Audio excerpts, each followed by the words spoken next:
మదర్సాకి వెళ్తానంటున్నాడు. No problem, చూపిస్తే కావాలంట. ఆ అబ్బాయి కాన్ఫిడెంట్గా ఉంటే చాలు.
Once you're ready, show thumbs up. Okay, so I will start. Okay.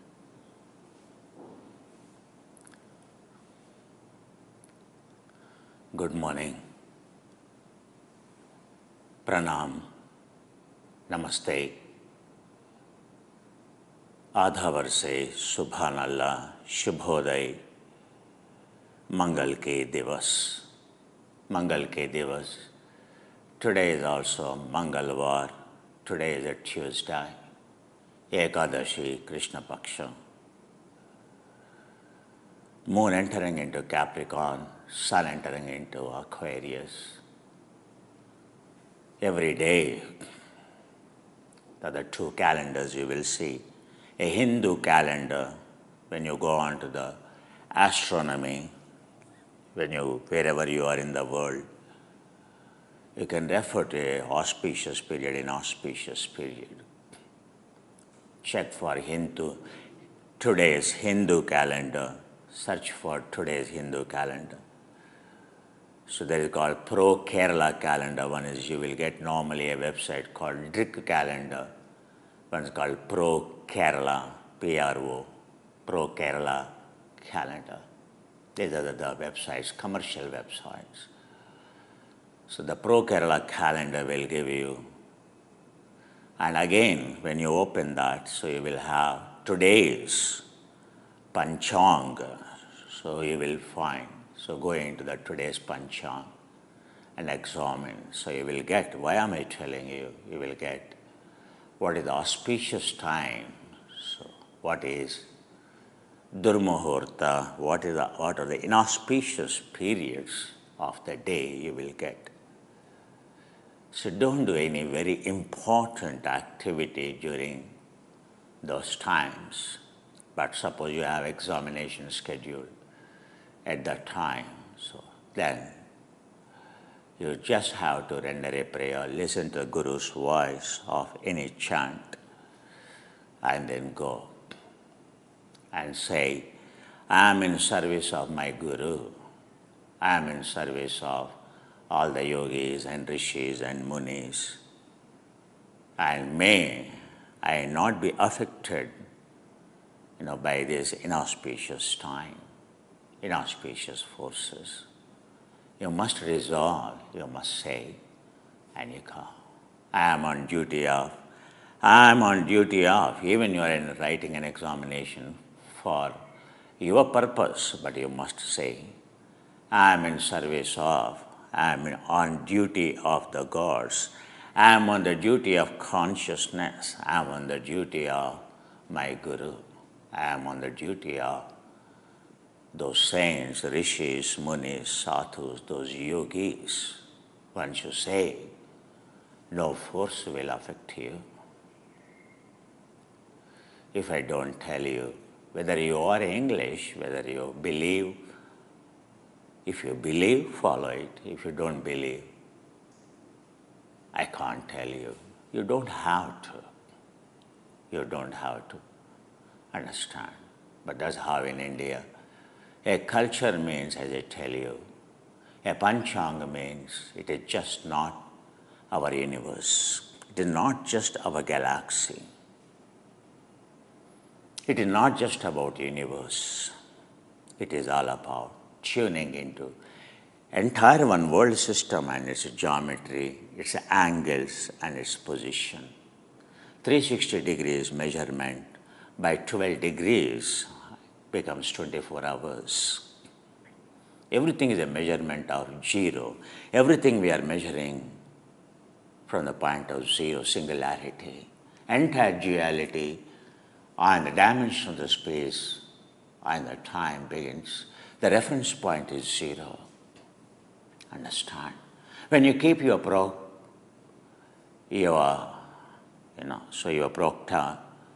and when you have to, your protractor, when you have to measure an angle, for example, you are keeping zero as a measurement. Any angle measurement begins, you have to place the reference point is zero.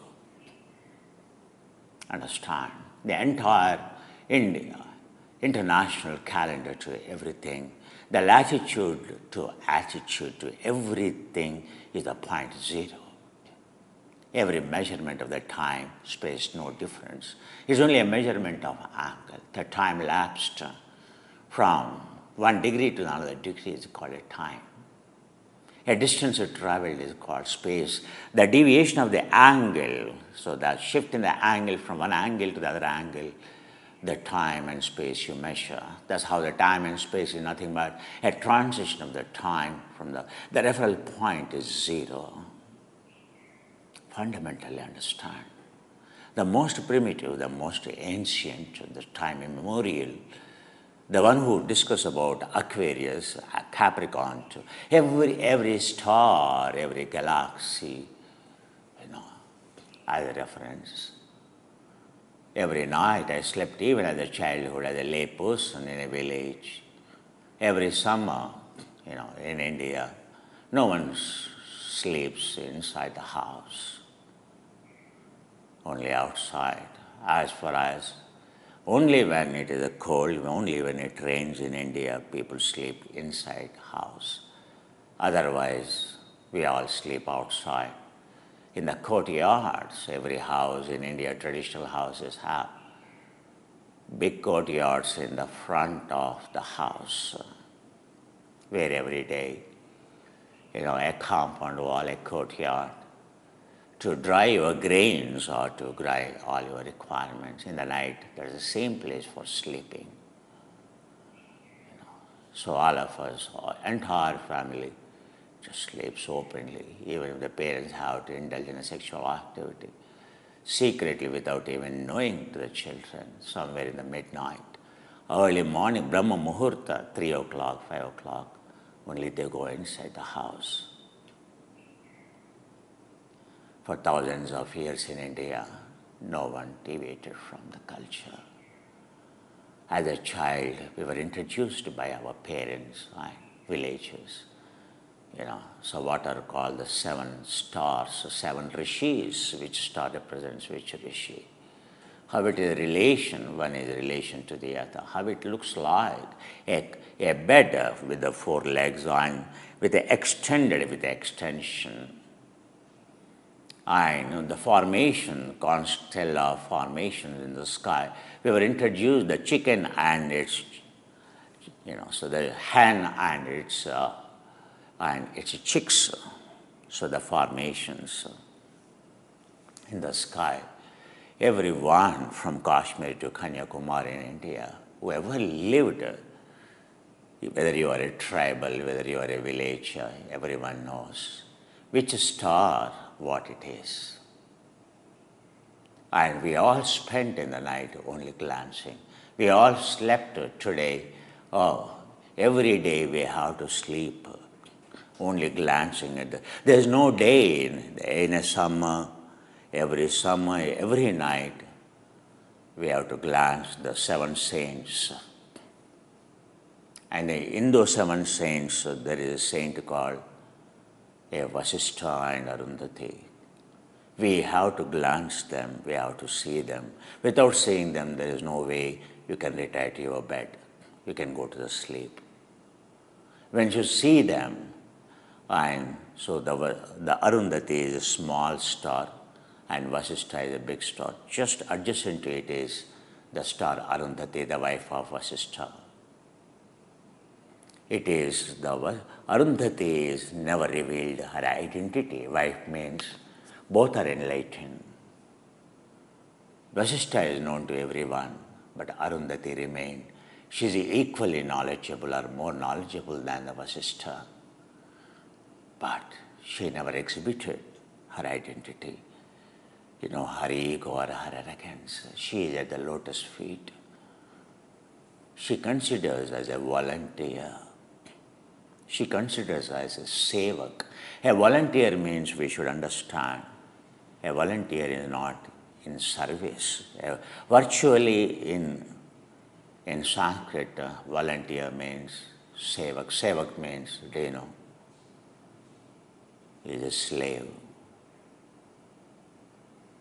The tradition of entire lineage of the rishis and munis survived. In the tradition of, I am in the service of, not in the service. Service is a big word. I am a slave of my rishis, all those yogis, all those gurus, and that full of consciousness. Do you understand a slave? Slave means who doesn't add, who just has to follow scrupulously the orders given by his master. The eligibility to serve this tradition of yoga is you have to be a sevak, you have to be a slave. Don't use the word, never use the word called service. Never use the word called volunteer. Yes, the literal translation of the volunteer is called, I am doing a service you call. You are doing a service to yourself, karaseva. You are doing a service to yourself, you are not doing service to anyone else. It is completely wrong word to say, you are doing service to someone, you are serving someone. No, you are only serving yourself. Then what are you? You are a slave to everyone, to a guru, to the lineage, and to the student.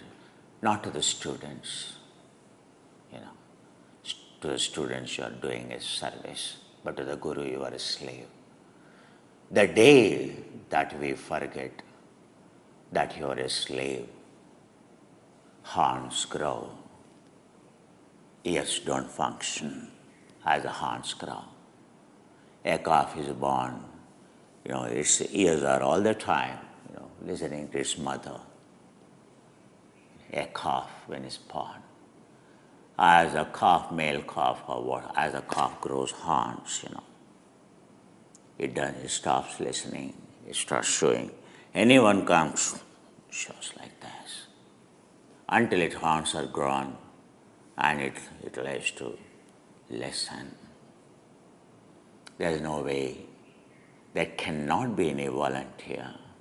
There's no call. There cannot be, in fact, there is no student who should not consider themselves as a slave. This is a tradition only for refugee camp, only for the refugees. Refugee means the one who has left everything behind, gone to, the one who is running a refugee camp. Sharanam, Buddham Sharanam, Tvamevam Sharanam Mama. I am a refugee. Hey Guru, hey Yogi, hey Guru, hey Sadhu, hey Rishi, I have come in refugee of you. Do whatever you want. I am a slave of you. That's all. I am a slave. You use whatever the way you want me to use. This is what the first one of the profound Upanishads called Kena Upanishad, the conversations of a young boy and his father. The young boy called Nachiketa passed out. At the age of 80 years, he passed out with the flying colors. In his school of Vedanta, in his school of Shaddarshanas, a prodigy has become. His guru is also his father, called Auttalaka. He's called Vajasravana. So there are different names. Vajasravana, Auttalaka. Auttalaka is also name of the greats, the saint called Avaluka, the one who has given the science of Vaisheshika, the theoretical particle physics, the one who has given the particle physics, about the one who discusses about dark matter, dark energy, gravity, field of the atoms and subatomic particles, and the duality, how to become observer to realize the singularity, and that science is called Vaisheshika. Vaisheshika, Asheshika. Vaisheshika means to reach indivisible, indestructible. The methodology to reach indivisible, indivisible to reach, so indestructible, undestructible is called the very literal meaning of Vaisheshika. The Shesha means what is left out after the division. Nothing left out. The technologies of nothing left out. The technologies of that is indestructible. The technologies of that there's nothing left to divide further anymore. Further anymore. I told you 1 degree of an angle, infinite times you can divide. Understand? Only the thing that which you can't divide is a zero. Understand? Whether you add, subtract or multiply or divide, the value of zero doesn't change. Indestructible, the field next to the singularity. The criteria to realize the zero is singularity. Falling in it. Least state means every angle that begins. You have to go to the bottom of it.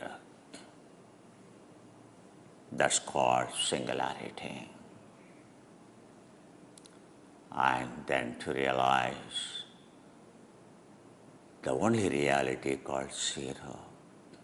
There's a little difference between Singularity is to realize as zero. But in zero, you are not aware, but in singularity, you are aware. A yogi functions in singularity, but when he sleeps or in a day, a plugging in, like Lord Vishnu and Lord Buddha lying down on their right, that's called plugging into, means zero consciousness, plugging into pool of consciousness to rejuvenate their systems for 1 or 2 hours, enough for them. So that's called zero. While walking, you can't enter into the zero, but you can maintain singularity. You can maintain at least quantum state of energy. Means you can maintain totally relaxed state. Minimum consumption state is required for one to function. That's why there is a Buddha or a Lord Vishnu has to rest. They require a physical rest, at least for an hour or two. Because even a Swiss watch, as I told you, 28,800, it requires a small movement. A small movement. Without any movement, no automatic watch works. An immortal being, if he is in this matter, if it has to function in an analog mode, if he has to function, for him it is a must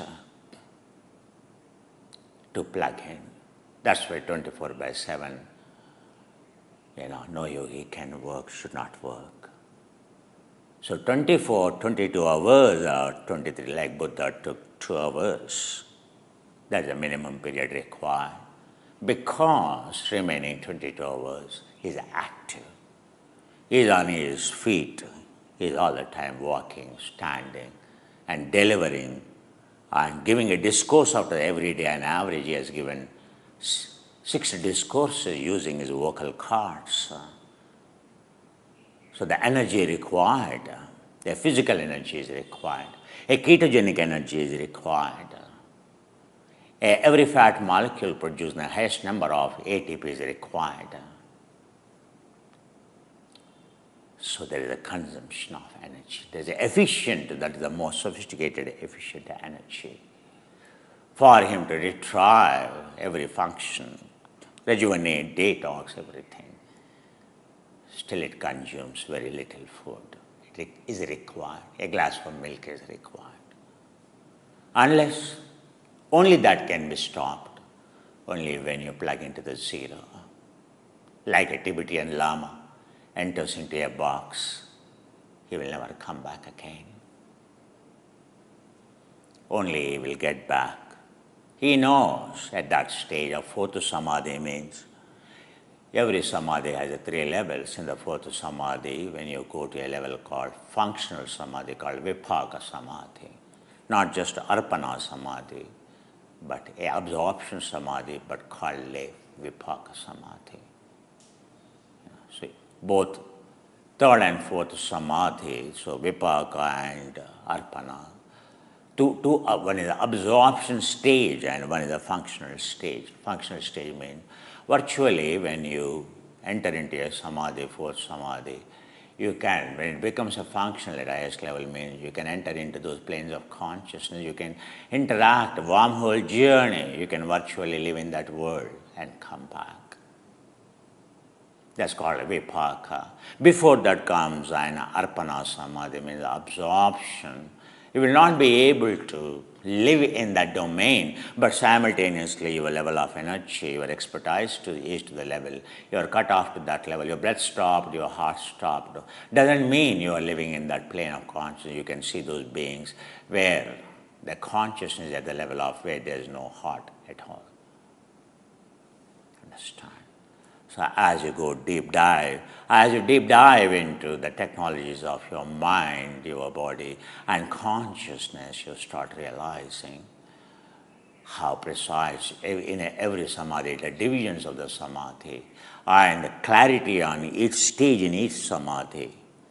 For an ignorant person, for a deluded person, is very far away. of anything to know. That's why Patanjali says pramana, standards you should know. Otherwise you get deluded just with a mantra, just with a chakra, just with some power of mind reading. You think you got enlightened. There are many upasaks in India called Sai upasaks to Durga upasaks. The one who obsessed with a particular deity is called upasaka. He is schizophrenic. He can predict your future absolutely precisely. Not only he can predict the future, he can right now, he can tell what's happening in your house. He can tell you, go in your house right now, tell your wife. So there is a black dog waiting outside. Ask her to offer him a meal for it. The black dog will have that meal. It is waiting over there. Let it have, let it go. And when this person calls his wife and inquires, and she will say, hey, go into the street and check whether there is any black dog over there. She will tell, how do you know? Yes, there is a black dog. Then, so take so and so food and offer it. It will come and eat. She will do it. The problem of what is expected problem is mitigated temporarily. Now, this person becomes permanent devotee of this person. But do you mean to say this person is an enlightened person? These are called upasaks. Understand? They are called schizophrenics. They are obsessed. So they are obsessed either with Sai Baba, any deity for that matter, or Kali, and Durga. You will find Saraswati and Lakshmi, etc. You should never go to upasaks. They are mentally differently abled. They can't function healthy. They are not healthy. They are not healthy. They are functioning at a different domain. And we, like a fools, we want to know the future or some problem, we go to them. Any alteration of the loop of consciousness of the karma, any postponement of any problem in your organization or of your life, any negligence or any alternative you are looking for, the only solution for the karma is a permanent solution called dharma. Not any rudrakshas, beads, not any crystals, not any diamonds, not any mantras, not any deities using the power. The one who uses it, they are called demon kings who used it. Every demon king used it. They are called demon kings. They threaten the entire world. Today spirituality completely lost. It has become a spirituality. It is a tuning into spirit world. It is not a spirituality. Spirituality is going beyond. It is the Holy Spirit we are talking about. We are not talking about tuning into the spirits. Obsession that you will find in India. Every city and every tribal, that the tribals of many forests in India, that the tribals, they only drink, they only drunk, and they only take some particular herbs, and they go into the villages. Their job is only this, to tell the villagers what's going to happen or what's going to happen to them. Even today the tradition continues. They are called tribals. With a big beard, and you will see big beads of a tribal dress they wear and they come. Of course, the other tribals, nowadays, you will find a lot of imitators. Who is original, who is not original, I don't think anymore. If true tribals are still existing, but there are the true upasaks exist. even by mistake, you should never ever go to the Upasaka. You should never enter into hospital of psychology, clinical psychology. You should never enter into a job in the NIMHANS. It is India's the premier brain research and those who suffer from any psychic disorder or psychology disorder, the research institute in India, that's called NIMHANS in Bangalore. Even when I walk in front of that, even I am in a car, because earlier I was working for an organization in Bangalore. So en route from Hyderabad or where I stay, en route from Hyderabad to go to that car, I have to pass through, I have to go from the front of that institute. The moment you start going from on the road you are, it is like your mobile phone doesn't function on railway electric line, bridge under it, a high voltage electric line is working. Passing, electric train line is there, high voltage. On the top there is a bridge on which the trucks and buses go. Have you seen? Your mobile phone doesn't function. You get disconnected because of the interference of the powerful electromagnetic field. Even you take the most sophisticated, a mobile phone, iPhone, or you take the Pixel or any phone you take. So, road over the track, bridges, wherever you go. If you have a wisdom, at that time you should not be even talking. You should go silent. Tell the other person, now I am going to cross railway over bridge. Railway under bridge is not a problem, but railway over bridge is a problem. Railway over bridge, so for a while, until I cross the bridge, we get disconnected, so I am not going to talk. Tell the person to whom you are, whether you are in America, whether you are in UK, whether you are wherever you are in the world, whether you are in Japan, wherever you are, or Korea.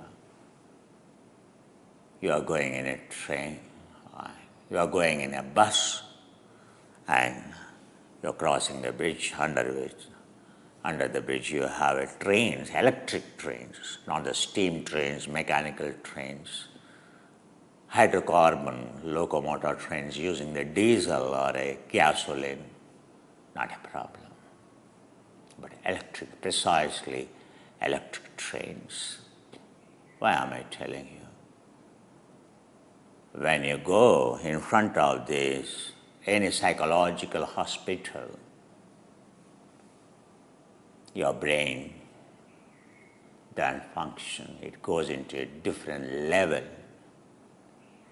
I can see every time I travel, the fluctuations in my EEG patterns. I don't have to keep an EEG pattern. Fluctuations in my ECG patterns, fluctuations in my breath patterns. Because I had no other go, I had to go. If there is any other go, I would have gone from a distance. That's how in India, certain places are forbidden. Performing like graveyards and forbidden for any, suppose you are going for an examination. Try to avoid a route passing through a graveyard. Or you come across a dead body in India. You must wish, O soul, you may rest in peace in heaven. Whatever, if I have done something good, may you share that merit. Whoever it is, whether it is an animal carcass you come across, a dog on the road dead, in India it's very common, or an antelope or a deer in US or anywhere is common because somewhere under the truck they get crushed because of the excess population. Or when you see any dead carcass of the animal or a human, in India it's common that people, when you are making a journey, so people carrying a dead body going into the graveyard will come. Don't think you have nothing to do with it. In fact, people in India is the position. Position means he is showing you different direction to go. Even he is showing a direction, I tell you, as a mark of respect to the departed soul, you must stop. In the government of India, any employee, any of your colleagues die, all of us, in front of mourning, it is official, I am telling you. There is a called condolence ceremony for a departed soul of any of my colleagues. We have to perform. That's for precisely 2 minutes. For 2 minutes, public relation officer or a welfare officer,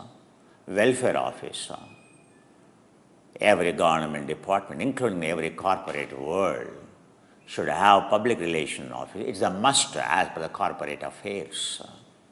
There has to be a position called welfare officer, WO,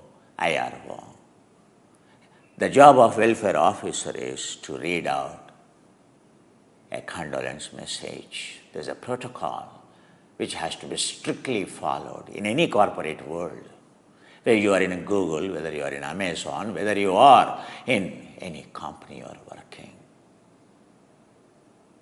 All employees should stand from their seats. In our organization, security won't allow anyone inside. All of us will be standing outside. At 9 o'clock in the morning, 9 o'clock to 9:02, a welfare officer reads out the message, and the message is in the format of Government of India laid down format, whether you are a Muslim, whether you are a Christian, whether you are a Hindu, whoever it is a must.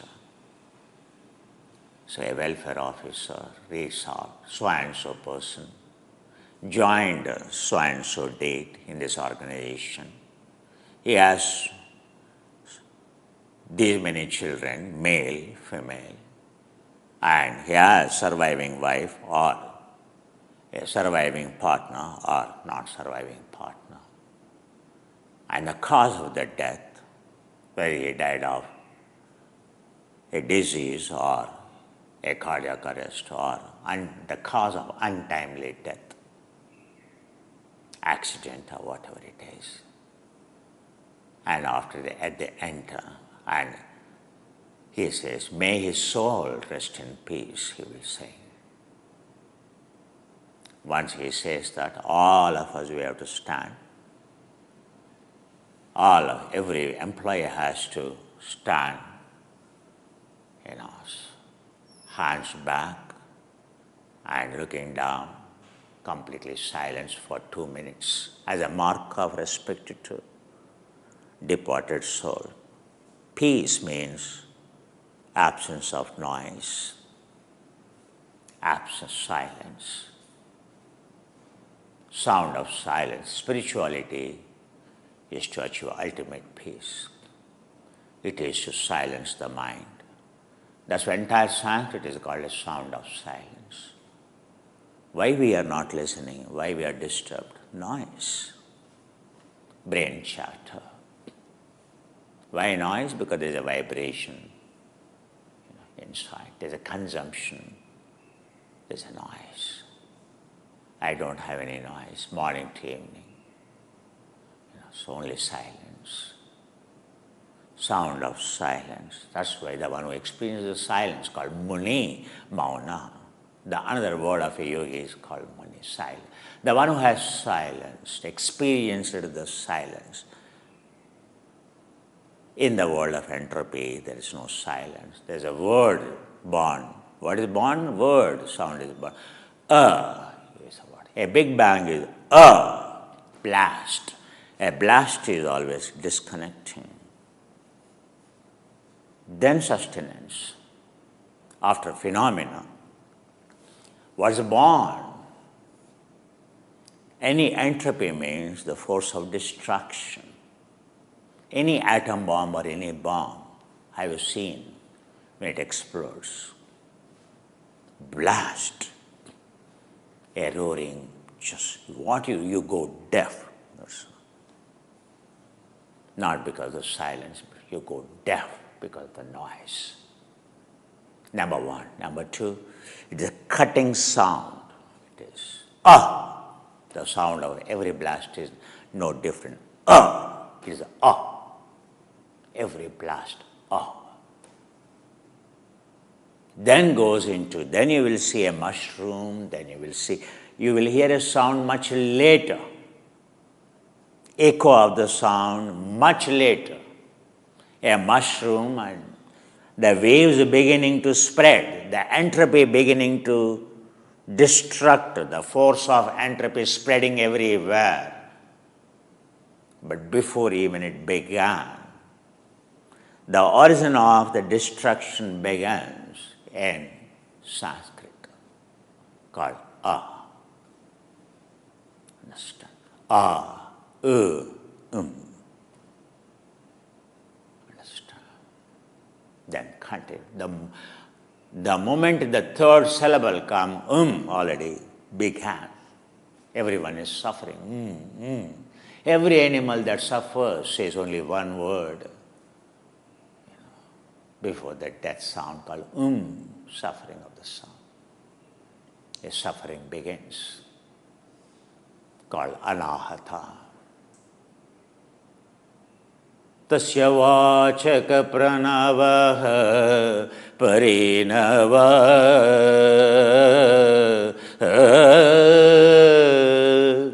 tajja padha artha bhavana.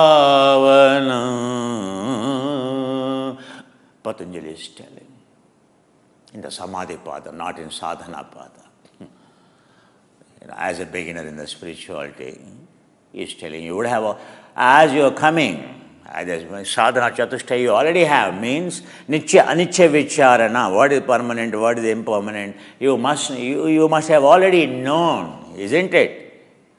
What began is an entropy, and your purpose of coming to me, Guru is telling the student that you already know. The purpose of coming to me is the singularity only, not the duality. You know how the Big Bang, how the sound of the origin already you know. You already know the mantra, you already left it. Then only you are coming to me for connecting to the singularity. The world of alphabets is over. You are coming to me for sound of silence, connected to the absolute silence.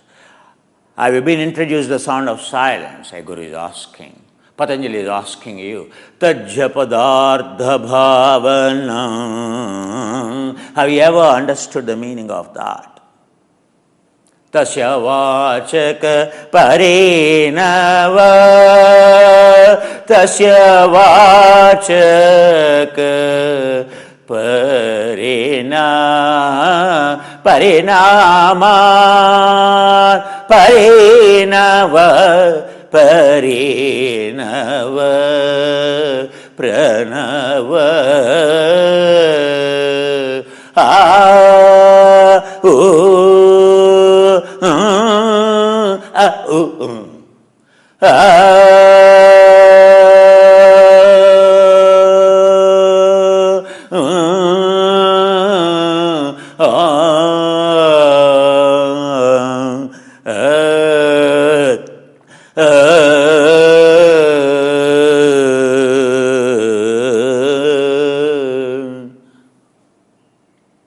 Have you understood Om, connecting sound, 16 letters of Sanskrit? Have you been introduced? Do you understand the purpose is to connect to the singularity? Using these sounds, going back, Shivaratri, the next coming. What is revealed to the Patanjali by the Lord Shiva? What is revealed by the Shiva to the Panini, the great saint? The sound of silence that washes off all the sense.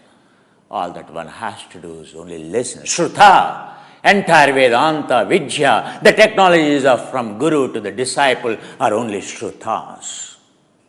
Technologies of only listening. There is no reading. All that you have to find a Guru is to the one who experiences the silence, the one who knows sound of silence.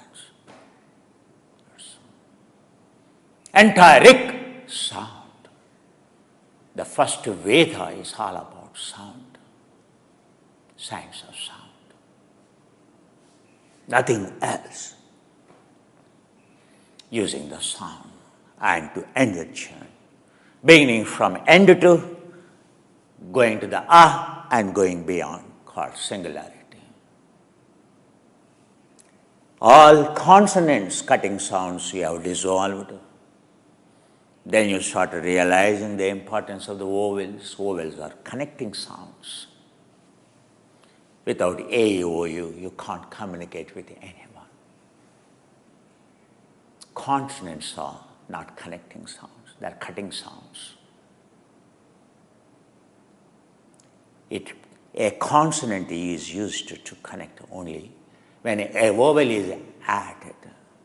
The purpose of human is to connect. Every being is to connect. Every being is to connect. In fact, every being other than a human you can see, the sounds are connecting sounds. A bird sound, a parrot sound, a lion sound, a tiger sound, a whale sound in the deep sea, a shark sound. Have you seen?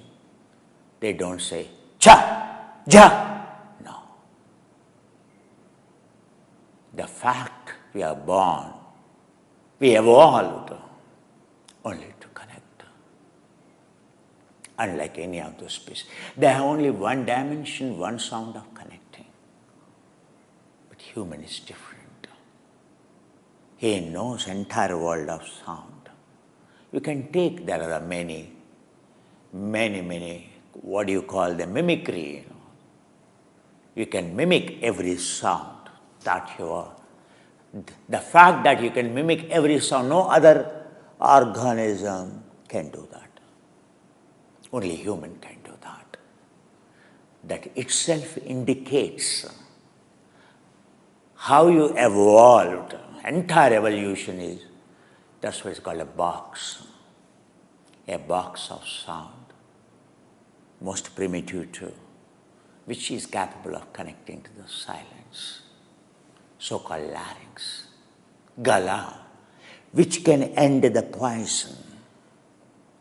The death of, a disease of death can be conquered if you only know the sound. An entire poison that is born in the production of the molecule of somarasa, a somatropin, immortality, the Shiva, all the toxic material that is born during the churning of the peptide production, the only one person can hold it, that is the sound of silence, the one who knows, the one who can end every poison, destruct it. The most dreaded poison is called a death, disease of the death. The one who conquered the death, not simply. The technology of the death is called Shiva. Shiva could hold entire poison here. You know the story? Even your larynx turns blue. You just take potassium iodide. Potassium, what is the color of the potassium iodide? Have you seen? Neelakantha, blue color. Why? Potassium iodide is only first thing any nuclear blast happens. The most dreaded isotope is the daughter product that is going to kill the poisonous things released in the environment. Everything spilled into the environment in any nuclear disaster, like at Chernobyl. Have you seen the documentary? The first thing that is distributed is, the first aid is iodine. You have to take iodine, dump iodine inside. Iodine in your larynx box will arrest the dam, any kind of the radioisotope it can absorb. That is the most dreaded poison, the radioactive isotope, which is going to cause a cancer, which is going to kill you. Any person with a sensible person, what he will use? Potassium iodide. Your throat becomes, your larynx becomes blue color. Understand? Rama, Krishna, and Shiva, they're all blue colored. Means they have seen, they have the technologies of iodine. Means they have absorbed some nuclear blast. They have absorbed, not affecting humanity and surroundings, they have absorbed entire radiation. The complete body turned blue color. They are not born blue color. Neither Krishna nor Rama. Neela Megha Shyama Rama Neela Megha Shyama. Clouds, the dust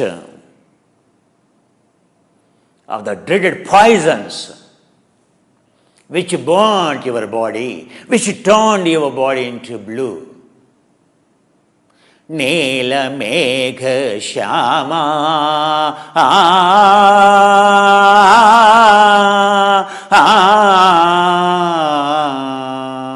Neelakantha Shiva. His power is so high, no radiation could escape down the throat. Understood? That's why he's a yogi. His power is so much, his technology is so much. He did not allow it to spread further down.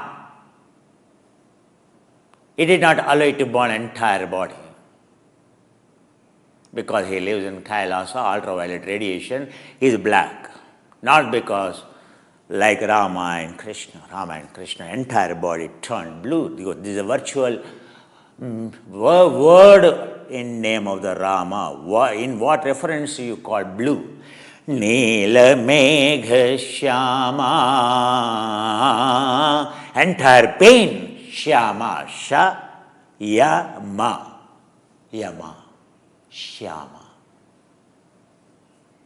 Who contained entire destruction.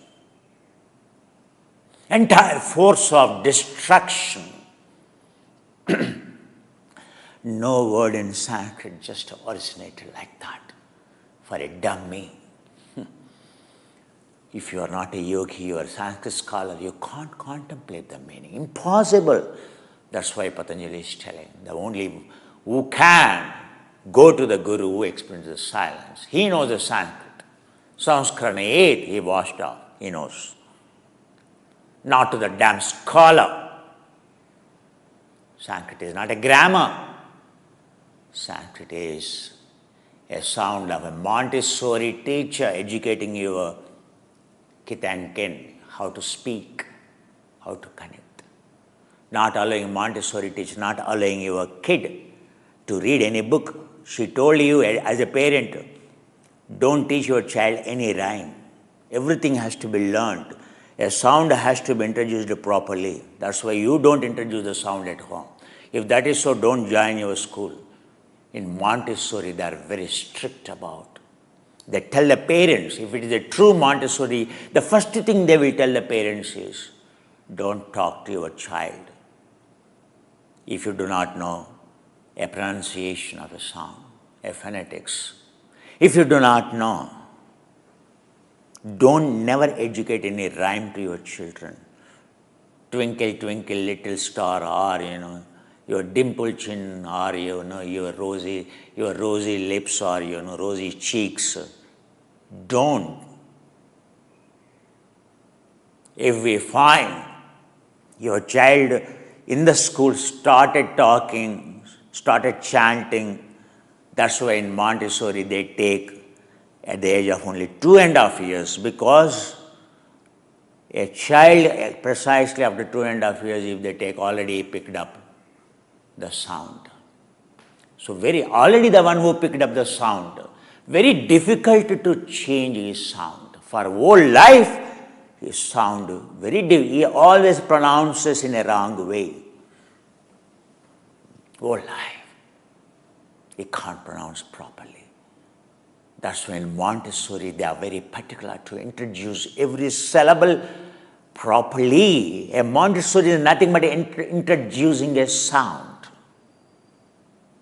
introducing a language, introducing a sound, introducing a scientific way, programming your child's brain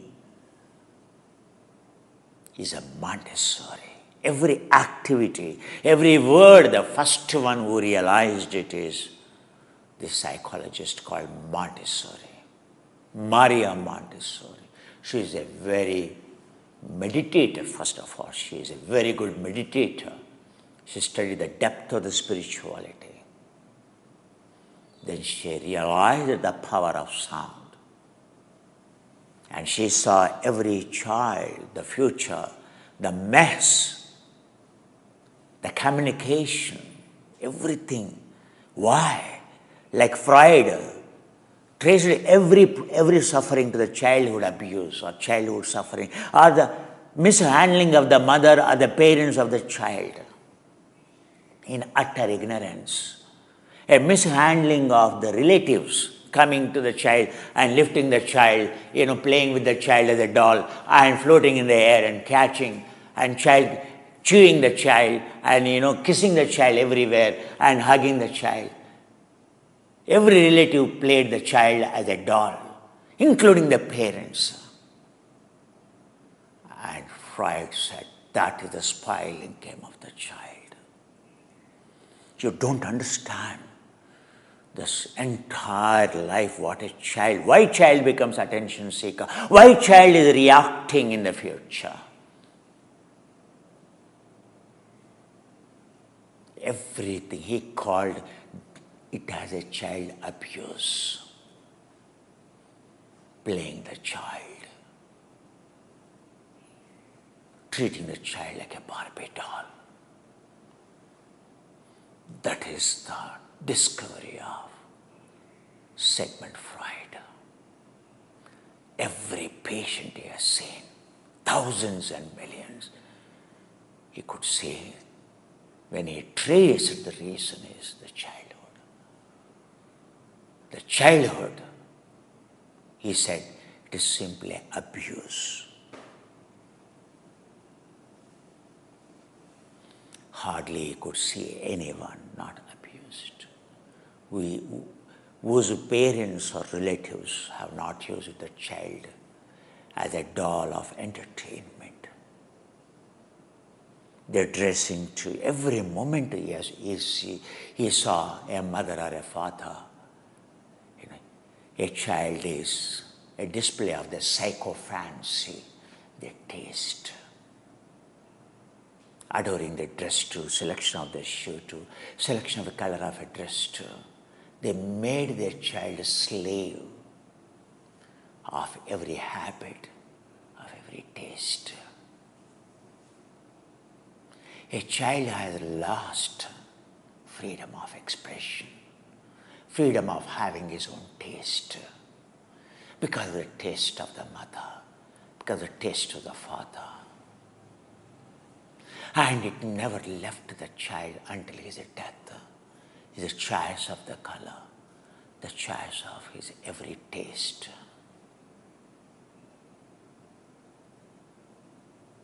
Every mother, what she's supposed to do, Mata, programming the brain. Instead of programming the brain, she has conditioned the brain. Every mother, every parent is conditioning. The entire spirituality, what Patanjali talks, entire spirituality is twofold. One is conditioning, called parivrutti, pravrutti. Another, actual spirituality, which we call yoga or Vedanta or Sanatana Dharma or Vidya. What all the saints join, they introduce called nivrutti, deconditioning. The technology is enlightenment, a transformation of your personality is nothing but deconditioning, deactivating those DNA dreaded patterns, memories, transforming, methylating the required desired areas, unmethylating undesired areas of DNA transcription is called deconditioning. That's called deactivation of the pathways is called a yoga. Yoga chitta vritti nirodha is called nivrutti dharma, means which deactivates the memories, which deconditions the mind. Spirituality is not a conditioning. Conditioning is for deconditioning. There's a precise purpose of conditioning in the spirituality. Conditioning by the sound, conditioning by a form. Entire Kriya Yoga is nothing but a conditioning. But unfortunately, as you progress more, as you practice more deep conditioning, now I told today, schizophrenics, upasak, every upasak is a conditioned. That's obsessed. It has got, the conditioning has gone into the level of only hyperactivation of one particular area in the brain, dominating all other areas of the brain. Which areas dominate? Dopamine producing areas are completely dominant in any schizophrenic, any upasak. Any parapsychologist knows. That's why the first thing they tell the schizophrenic, any of these upasaks, if you take them to the hospital is, if at all you take them to the hospital is, first stop obsession, remove that object. Don't meditate. The first thing they tell is, don't meditate. No more spirituality. No more conditioning. The first thing psychologist will tell you is only this. Any patient of schizophrenic or obsession you take. That's called parivrutti, pravrutti dharma, nivrutti. Pravrutti. The conditioning by every religion, every cult, conditioning the spirituality of by the tribals, by drinking, by alcohol, by sound, by form, by shape, meditating on the colors, meditating on the forms, meditating on the shapes, meditating on the sounds. That's called conditioning. The literal meaning in spirituality called pravrutti.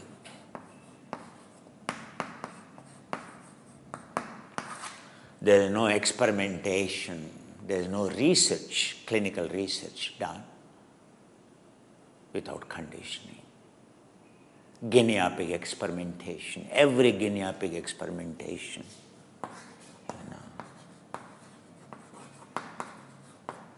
Involves entire psychology, nothing but experimentation with the guinea pigs of what? What is psychology? Study of psych, nothing but science of conditioning. Thorndike to Ivan Pavlov to Skinner to entire psychology is subject of just a conditioning and deconditioning. Where is a modern psychology? If you have not studied conditioning in psychology, you can never understand what is psychology. That's what Sigmund Freud discovered. However, his child is already conditioned. A conditioned behavior. Perception. Conditioned behavior means already we have enough delusion, blind eye. Further, there is any conditioning for the blinds us. Reading particular book all the time, already conditioned by that. That thinking comes. Automatically you think like that. You read, go on reading Harry Potter 110,000 times. Then every moment you start, so thinking like that Harry Potter, some character in the Harry Potter. You dress like a Harry Potter. You can see your children. They are slaves of one particular kids drama series. They try to dress like that. They try to talk like that. They try to behave like that, exactly like that. My younger daughter, she adores Japanese, some series of the kids and plays. She knows every Japanese character. But unfortunately, it is born out of the Buddhism. It's a mythology. She loves the mythology animation series of Japanese characters. She knows every element and its character and its destruction. One way it's good, one way any conditioning is bad. I can't tell you, even today, my younger child, the hairstyle follows that particular, the hero or heroine in that particular series of the mythology, character's hairstyle. That's the influence. You can't make my younger child to grow her hair long, nor you can't make my younger child to shave her head. There are many positive qualities, but there are certain negative qualities.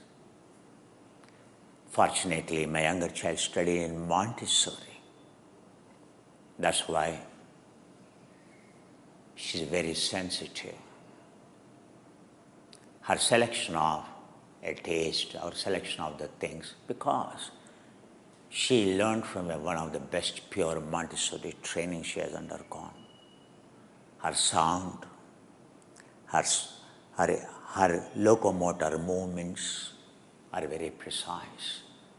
That's why her cooking skills are enormous. There's no dish, she's a perfectionist. Any dish, until she has ingredients, she won't even step into cooking, first of all. Even if she prepares any dish, you can 100% be assured it will taste the best. Any painting she does, any stitching she does Montessori. The advantage of Montessori is there is nothing that she can't do. All the 64 skills involving your fingers, your brain, a good Montessori means, like my younger daughter, capable. Right now she is stitching, embroidery for her elder sister in Denmark. Because her grandmother, struggling with her sight. She has grown old, so now the granddaughter is doing that. So every day now, I have time. Let me do it for my sister. I told, why don't we get it done in Kashmir? I know the best embroiderers there. The one who is doing our shawls are the best of the best embroiders.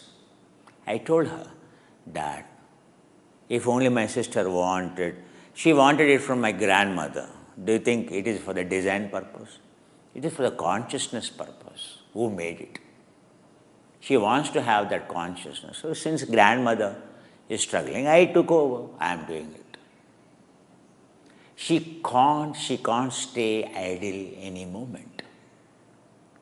64 skills, 24/7, either every day I see a different skill she is trying to play with, use it basically. Is your child, if she is from the same Montessori, if you are sensitive to your child, having educated her, if you have not conditioned her, later on, let me tell you, if you have not conditioned your child, so your child also would be exactly like my child only. If your child studied in Montessori but she is not like my daughter, means you have conditioned, you converted your child into guinea pig. You played. Have you studied psychology to condition your child to be an engineer, to be a medical doctor, to pursue particular profession which earns only bucks, and to like one color? The taste of the most of the daughters, the color choice, everything comes from the mother only. It's not because she carries mRNA, because mother conditions the child. Since the child is developing the sense door activity consciousness, and she is shaping the consciousness of the sound, she is shaping the consciousness of the eye called sight, the choice of the sight. She is shaping the choice of the smell, her smell. She is shaping the consciousness of the tongue when it starts. First only cognition begins, then the taste part, and mother is conditioning the child's tongue with the taste. In a nutshell, most of the daughters, the way they prepare their dish or everything, there's a lot of 70 to 80%. It tastes the same as their mother. Color of choice, everything you can see. But as a parents, let me tell you, we have no right to condition the child. Tabula rasa, that's what Montessori says. Your child is, allow her to develop. Allow her to develop overall interest, choicelessness. Don't make your child a choice of yours, a choice. The biggest challenge is parents can never do that. Very unfortunate. Okay, now that is done already. Is there any way out? Yoga Chitta Vritti Nirodha. The only way is yoga. The only way is sound off, again reshaping the sound. Only making your child again listen to the sound of Guru. A sound of Guru is different from a sound of mother. A sound of a Guru is different from a sound of your childhood Montessori teacher, because he is programmed to decondition by the sound. All that you have to do is listen to the Guru, and your mind starts deconditioning to connect to the absolute silence, to the zero.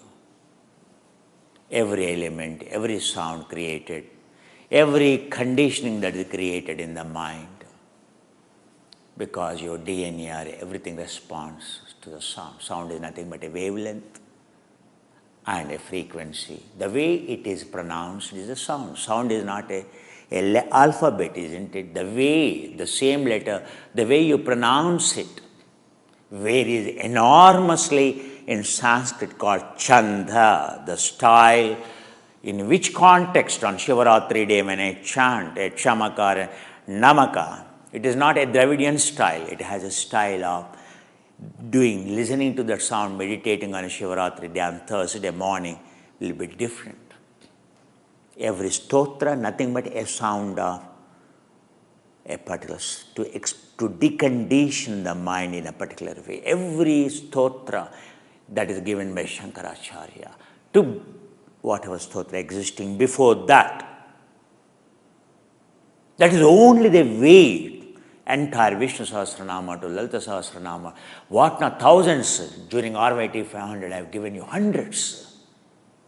Almost no Indian would ever even know such stotra exists, Vedic stotras exist. But every sound, and it's the way it has to be practiced in meditation. You hear, even today you tune into it, a particular experience comes. A deconditioning of the mind comes in the process, you will have a particular experience. Especially like Lalita Sahasranama Dharana, you do it. Each one of you can experience a psychic experience. There's a way a deconditioning of the mind takes place. Just as recently as a couple of days back, you read an experience of Suvidha Meha. She's doing, I didn't ask her which dharana she is doing. As she is doing dharana, you can see what she all, the field of the consciousness, what she experienced. You could see.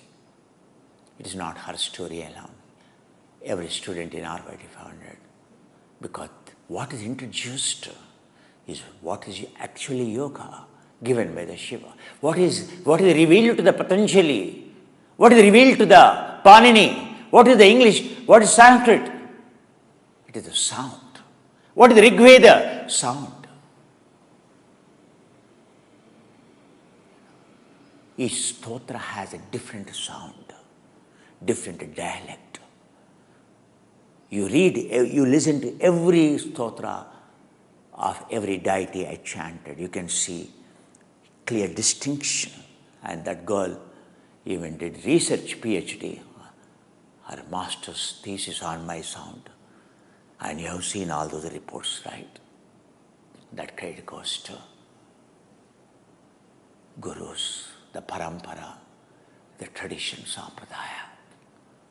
She said, no one could do this. How could you do it, Kumar? I have not done anything. It is what I learned. I could connect to the sound of silence. It is all that is a sound that you have to hear, that you have to surrender to the sound. Shruta, entire Veda is nothing to read, it is only to hear.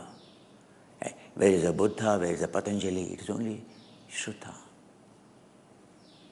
All that you have to look for a guru is not who has written a book, but who gives you the same sound. The entire range, what Lord Vishnu witnessed, and Adishesha, the bed of him, wanted to witness it. He wanted first-hand experience of that sound. That's why Patanjali is born. You know the story. For what? Direct experience, direct listening. That's what Patanjali is giving, revealing the sound of the Shiva. Witnessing is 50 letters of the Shakti, of different levels of energy, to go to the least quantum state of energy. These 50 called Shakti Pitas in India today, even today you call. Each syllable that spew out. They have become energy centers in India. Every cult practitioners of the Shakti path, Shakti Yoga, has to visit in his lifetime. He has to meditate in all 50 energy centers, including Kamakhya, the one in Assam, one in Ujjayi, one in Kanyakumari. Not many people even know. Yes, now you can go on to the Wikipedia and ask for what are the 50 Shakti Pitas. Each Shakti Pita representing a Sanskrit syllable of Vispota. A, I, A,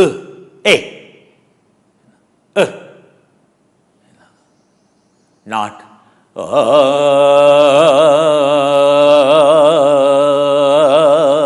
this is Vedic chant. Clean. Reem, that's a cutting sound. That's a tantra sound. Connecting sound of Brahmavitra Raga different. You know.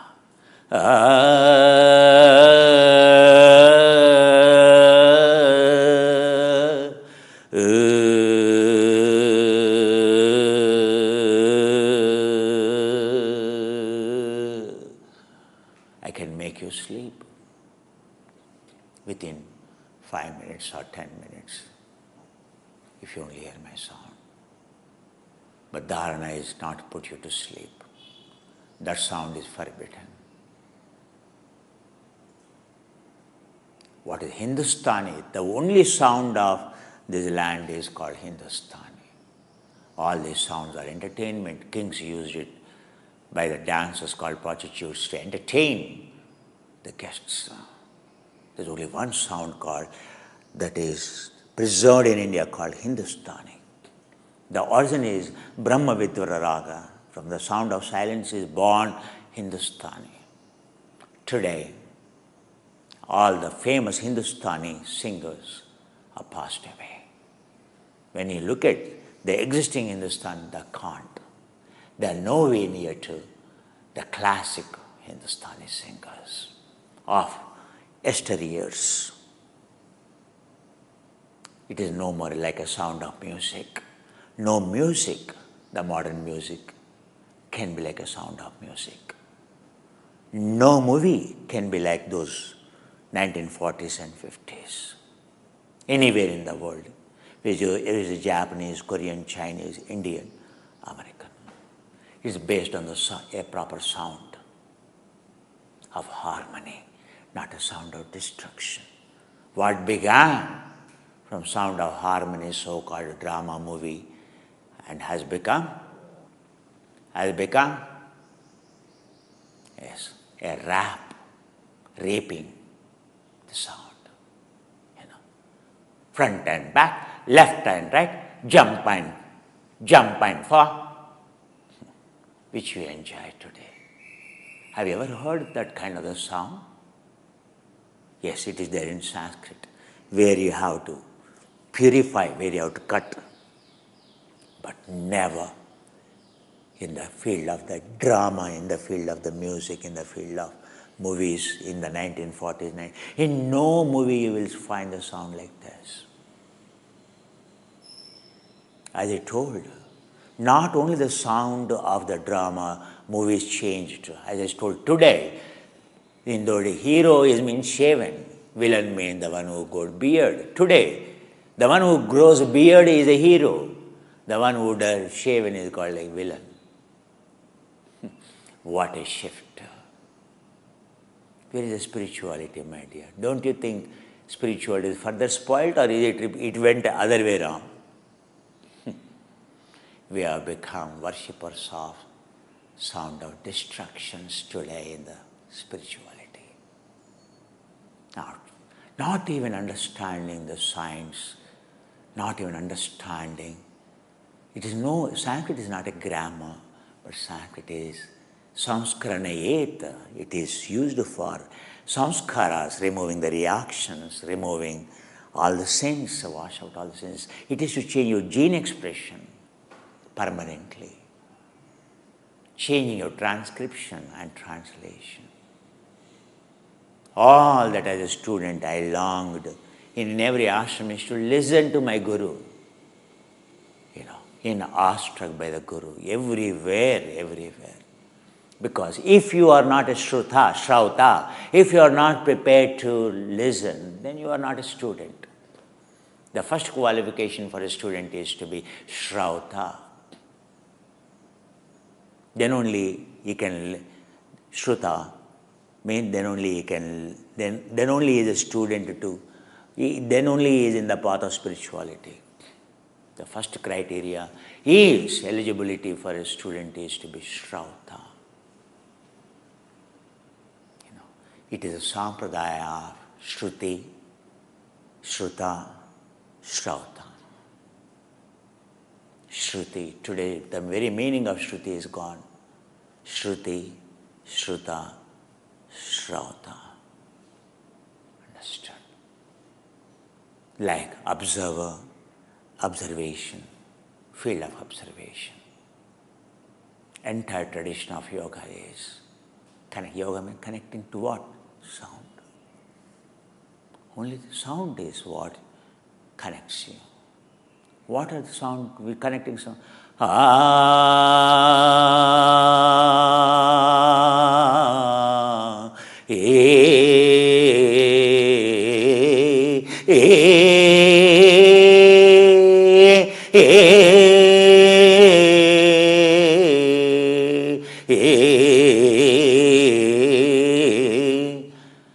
That's single laghu. Guru is different. Ooh, different. Ooh,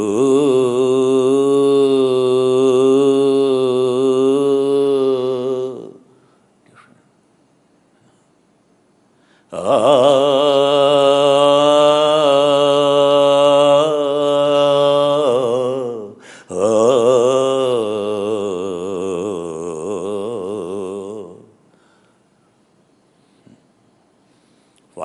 last is. What Patanjali discovered is a sound. Again, what is last is a sound. I have to introduce you. Sound now. What is the last? By the Panini. What is witnessed by Lord Vishnu when he heard directly witnessing the Shiva Tandava on Shivaratri day. That was the most auspicious day. Vishnu is witnessing Shiva Tandava. And he said, oh my God, this is a sound of singularity. But that is gone, that is the last. That's how. And when he lost, he became very heavy. And Adishesha, what happened, Master? Today you became so heavy. I was profusely sweating and blood is coming from my... Never I saw that, Master.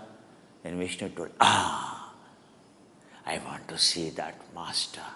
You are in glory of that Shiva and that sound you are saying connecting. Please give me the chance now.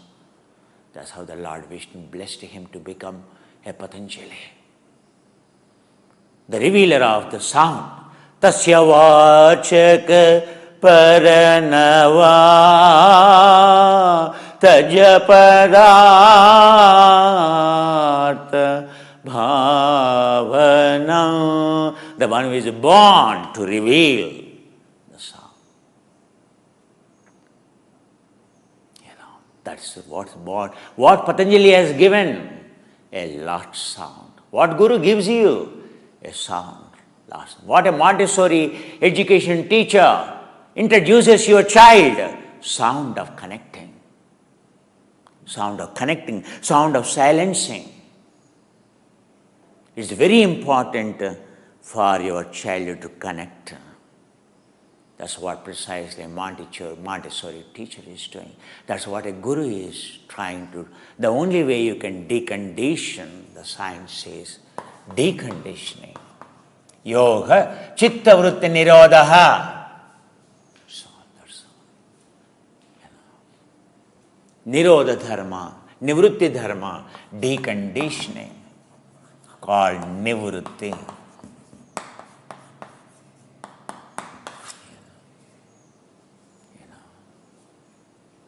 It is all about choicelessness. It is all about choice of everything, liking everything. Zero means every angle begins. You are stuck up with any one angle, then you are disconnected from all other angles. You are only, you have your own angle. Deconditioning is reaching zero. This is developing, traveling in one particular angle. One particular angle.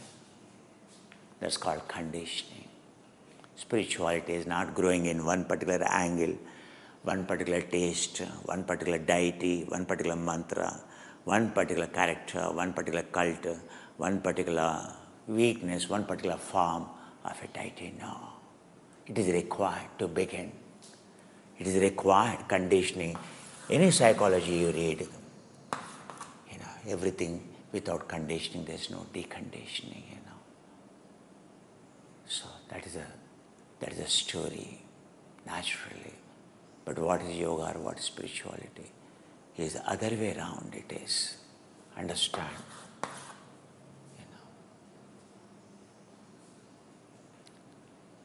So all these yogis, every morning I address, every morning I talk. It is about, not about conditioning, it is about the science of deconditioning. Conditioning is nothing but a resistance, creating a resistance. Noise means frequency and wavelength. As I told you, electromagnetic field. When you walk through the psychology hospital, that's why in your life a psychologist means He is observing all these people with the problems of the brain. That's why I can't go to the psychologist. He is no way different from a cult practitioner. Cult practitioner, it is good. He has one conditioning, but when I see any psychologist,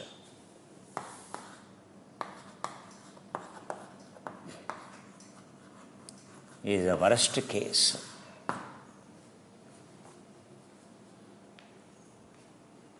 Like when I travel over the bridge or when I walk in front of a mental hospital,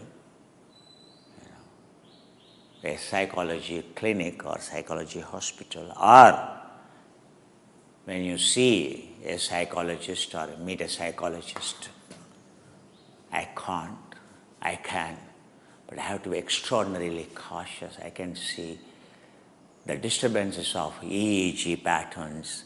He is trying to influence the disturbance, the distortions, like my mobile phone. My brain, I can see what I go through in front of a psychology hospital in Bangalore. Every day I used to travel. I used to see what a place of suffering, what a hell it is.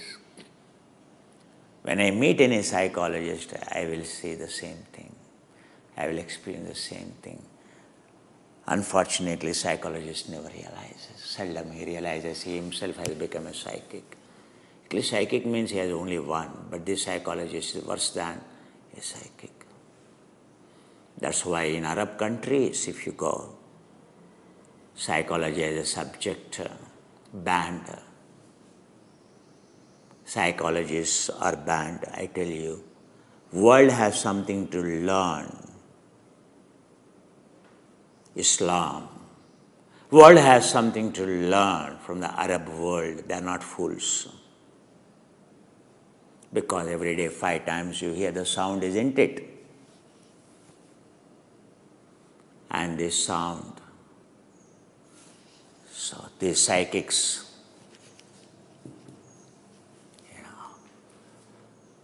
so if any of your psychologists, because I'm talking about your subject, but I'm sorry, you are far away from a guru or science of spirituality which understands the consciousness, human mind, human anatomy, mind anatomy at a much, much deeper level. Not like a Freud, just conscious, unconscious. It's much beyond. Much beyond. A ultra superconscious state, of high frequency to the lowest frequency, highest wavelength, EEG. A theta state to, a delta state to theta state to going beyond. It is not on terms of EEG, but in terms of going flat to the level which only a neurobrain scientist can understand. Neurobrain scientist is different, is far better to study a neurobrain science now. They are very popular than studying. Even neurology is not good. Never choose a neurologist, a job of neurologist. Every neurologist, 90% of them are addicted to alcohol, or they have some addiction to the gambling. Observe the entire world of the neurologists. The profession which you play with, the part which you are handling always influences you enormously. Understand, every gynecologist is a worshipper of the sex. Every orthopedician is a worshipper of the bones.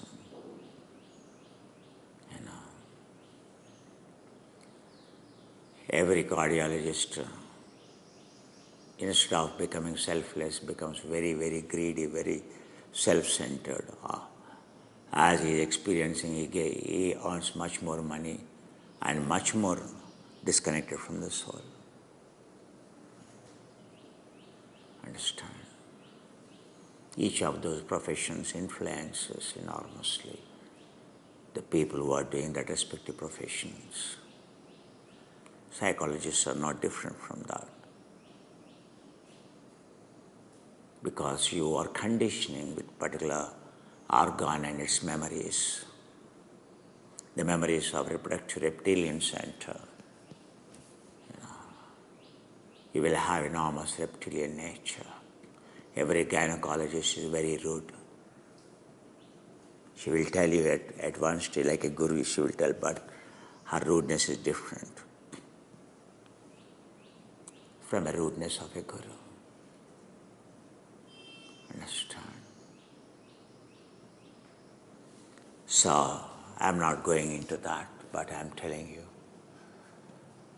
spirituality of frequency, wavelength, where all we get affected.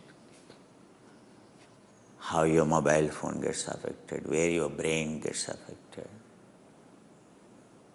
How certain areas influence a graveyard story to condolence prayer in entire India, in every corporate world, so has to stand and express silence for 2 minutes. Every 31st October,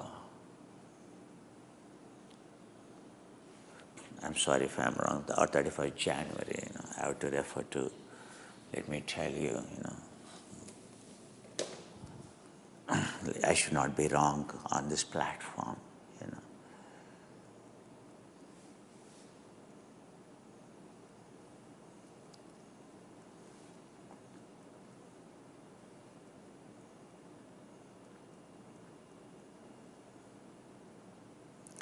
30th January,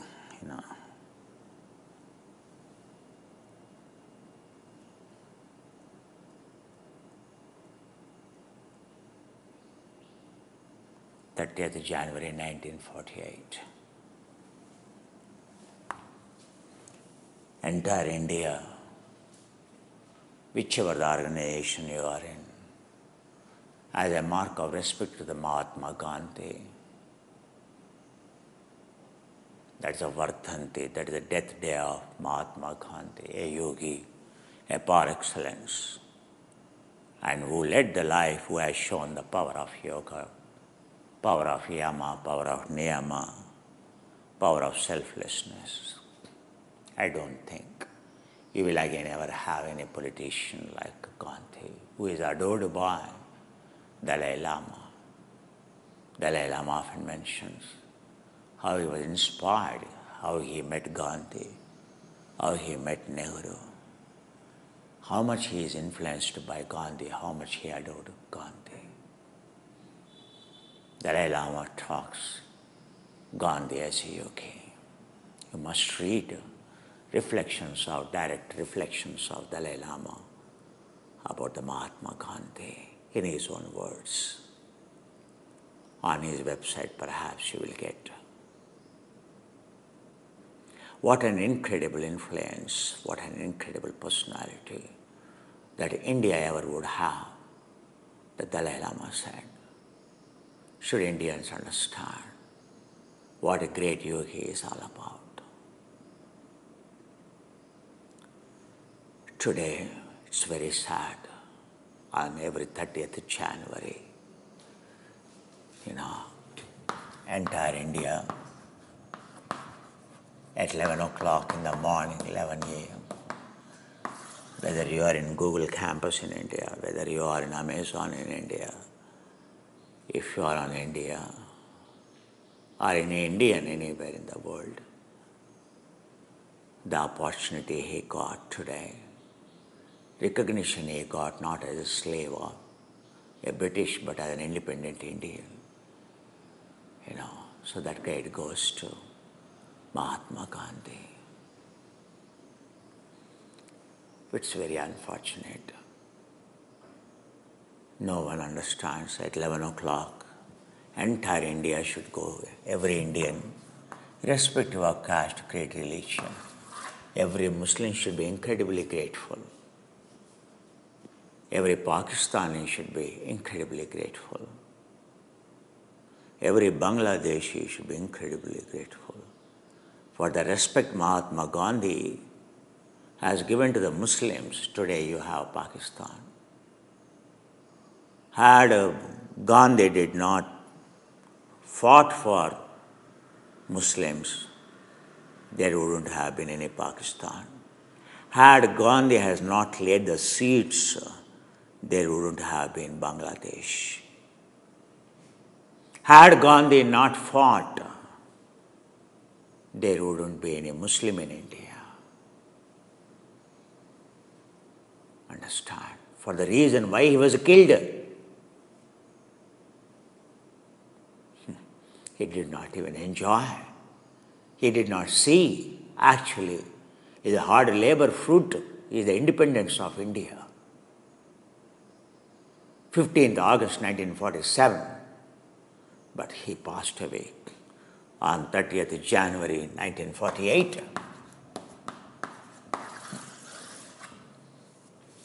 Why he was shot? For this reason.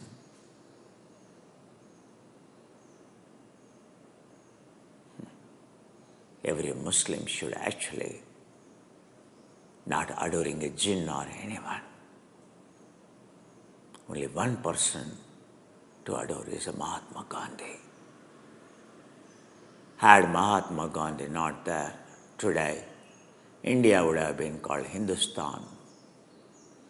No Muslim would have been a minority, and it would have been like a Pakistan Islam country. It would have been a Hindu country like Nepal today.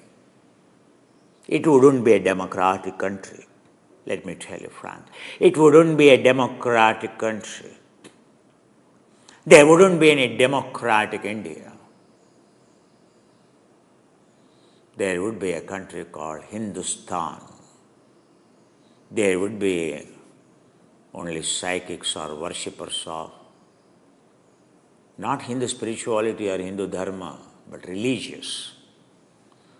It would have been a place of religious fanatics like today what other countries, in the name of the religion, when they separated. Understand? So every 30th January 1948 at 11 a.m., every Indian should go in silence for 2 minutes.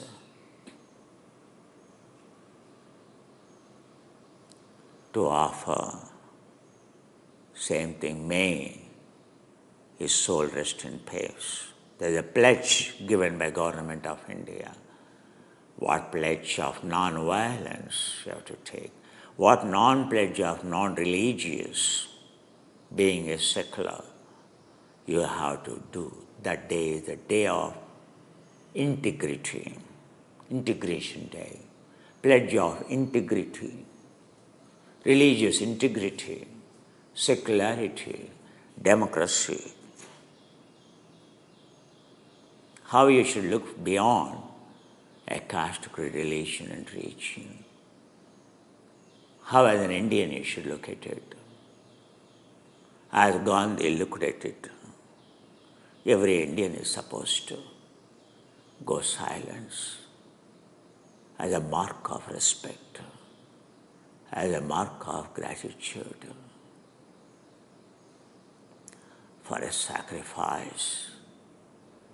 Gandhi, as I told, no tree will consume the fruit, yet it gives the fruits. No cloud drinks the water, but it carries the water. It doesn't feel the burden of it, but it gives of the water.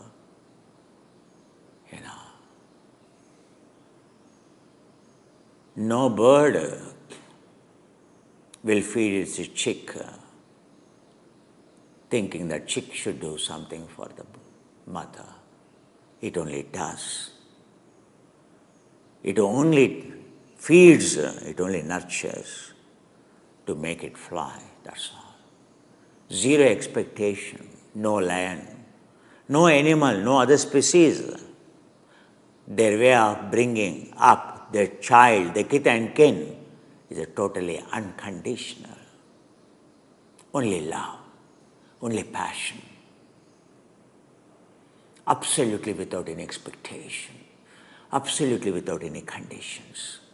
No species will ever say, no, today I fed you, so and so day I fed you, that's why you should be. And so and so day I have taken care of you, so and so fees I paid, so and so dress purchased for you, so and so thing I did it for you. No species will do. Na jantuna, na meghana, na vrukshana, phalantu daye. No rivers drink the water, and which gives the drinking water to everyone. They don't drink the water. No honeybee drinks the honey. Everything is. No one feels the burden of it. Neither tree branches are. A mango tree full of the mangoes in the summer. When a gale comes, heavy gale comes, not only fruit, branches are cut. Its arms are cut. It's not complaining. Next season I will not bear the fruits. To give the fruits. And a tree bends, a mango tree virtually bends. There are many trees which bend, which go crooked, which take the burden of bearing a fruit, which it doesn't consume, which doesn't feel as a burden. We feel our children as a burden. And our volunteers or anyone, they forget the fact it is a service of the God we are in. After all, our purpose of born, observe any of the species. As Bhartrhari said, what is the purpose of human existence? Is to serve. Observe any species. Only to serve. And none of them does it with any conditions, unconditional. They don't think serving as doing some great responsibility, or they are enduring some pain, or they feel the burden of it.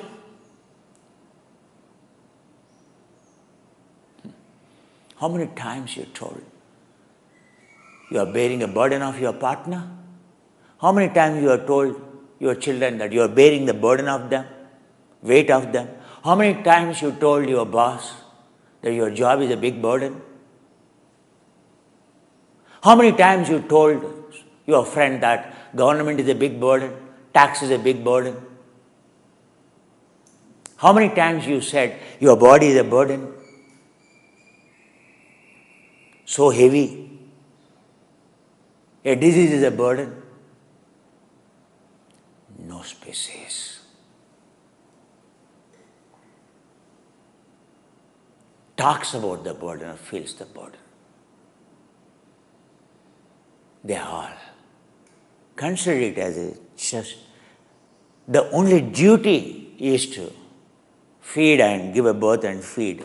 That's all, without adding any of the taste. That's it.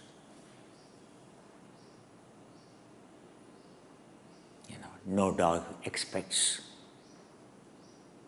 its kith and kin should serve it. Tomorrow should fetch the dog. Because the dog, I have seen those street dogs in my street, I told you, 2 puppies. Today they have grown up. It used to go and get food to feed its puppies.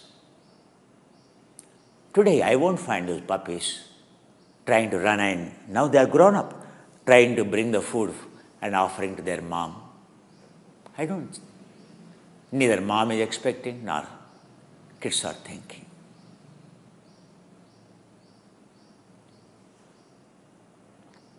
What's the purpose of birth? What is the DNA? DNA is born, evolved to serve one superior to the other. The evolution is the process of selflessness.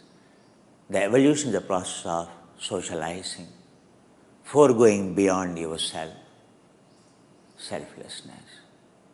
Your DNA stops. Your DNA stops. Its experience that immortality, the day it is, the stress is removed. The stress is removed the day it is connected. Connected to the field of where there is no burden, where there is no resistance.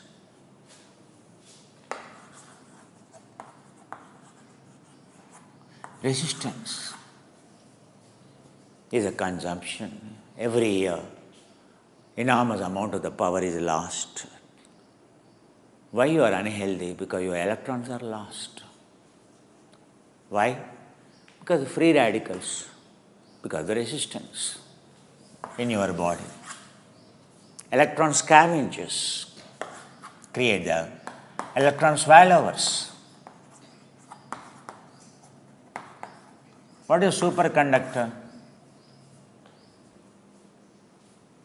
Where conductance of the electrons is 100%, where there is no resistance, where there is absolute freedom for the electron to go, absolute freedom for the electron to travel. That's called a superconductor.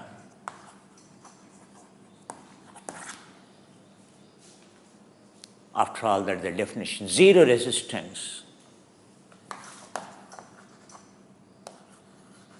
100% conductance is called superconductor. Our only purpose of the DNA germ immortality because of the resistance, stress, because of the resistance. The only any resistance, any stress, unhappiness. Your unhappiness is due to your resistance. Isn't it?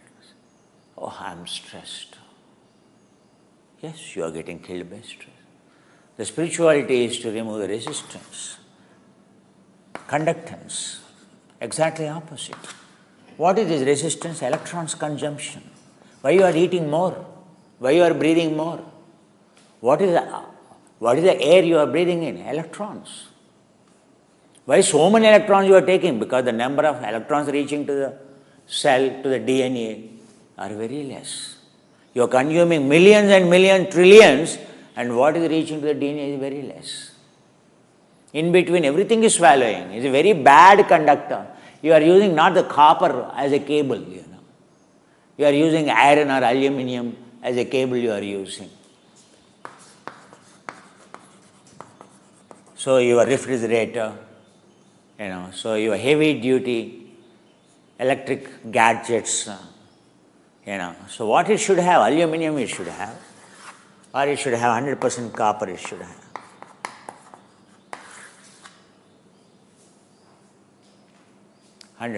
Copper. High pure materials, 0.00, 10 decimal purity in the chips and all. The superconductors use the materials of high purity of the 10 decimals. 0.0000000001. Only that much impurity, that ppm, parts per million, parts per billion. Even parts per billion is too high. Parts per centillion is required. Even a parts per million will affect. Even parts per billion will affect. Even parts per trillion will affect. Is no more a conductor. Even at parts per centennial also is called resistance it offers. Simple reason is we are born to make our resistance zero. What do you call happiness? What do you call adaptogenicity? Zero resistance. 100% acceptance, adaptability. Means electrons that come are multiplied inside, in fact. Every fat molecule producing so many number of charging. Why so many mitochondria required? Mitochondria are the producers of ATP using the electrons. The most efficient way of producing your ATP, your cash energy, is electron transportation system. That's the highest. Every fat molecule called beta oxidation. The process of a fat molecule conversion getting converted into ATP is called a beta oxidation. Nothing but oxygen, nothing but electrons.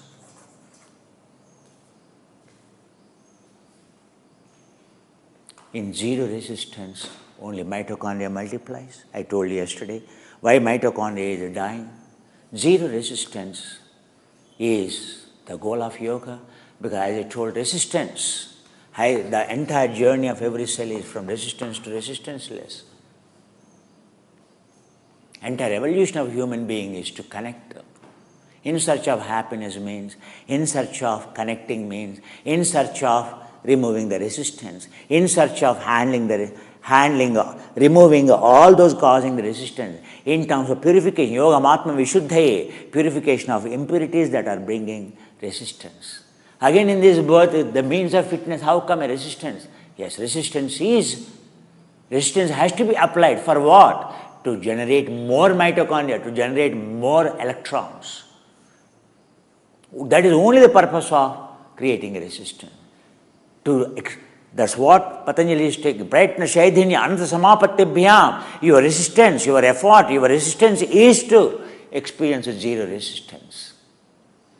Your resistance you are applied in yoga or in pranayama, the only purpose is to experience, to build mitochondria, to become self-sustainable, not dependent. Making your consumption zero. Full of electrons, bubbling with electrons. At 7.5 pH, 7.3 pH, 7.1 pH, your cell voltage, electrons. The change in the electrons in terms of voltage, it is plus millivolts. This is minus 50 millivolts.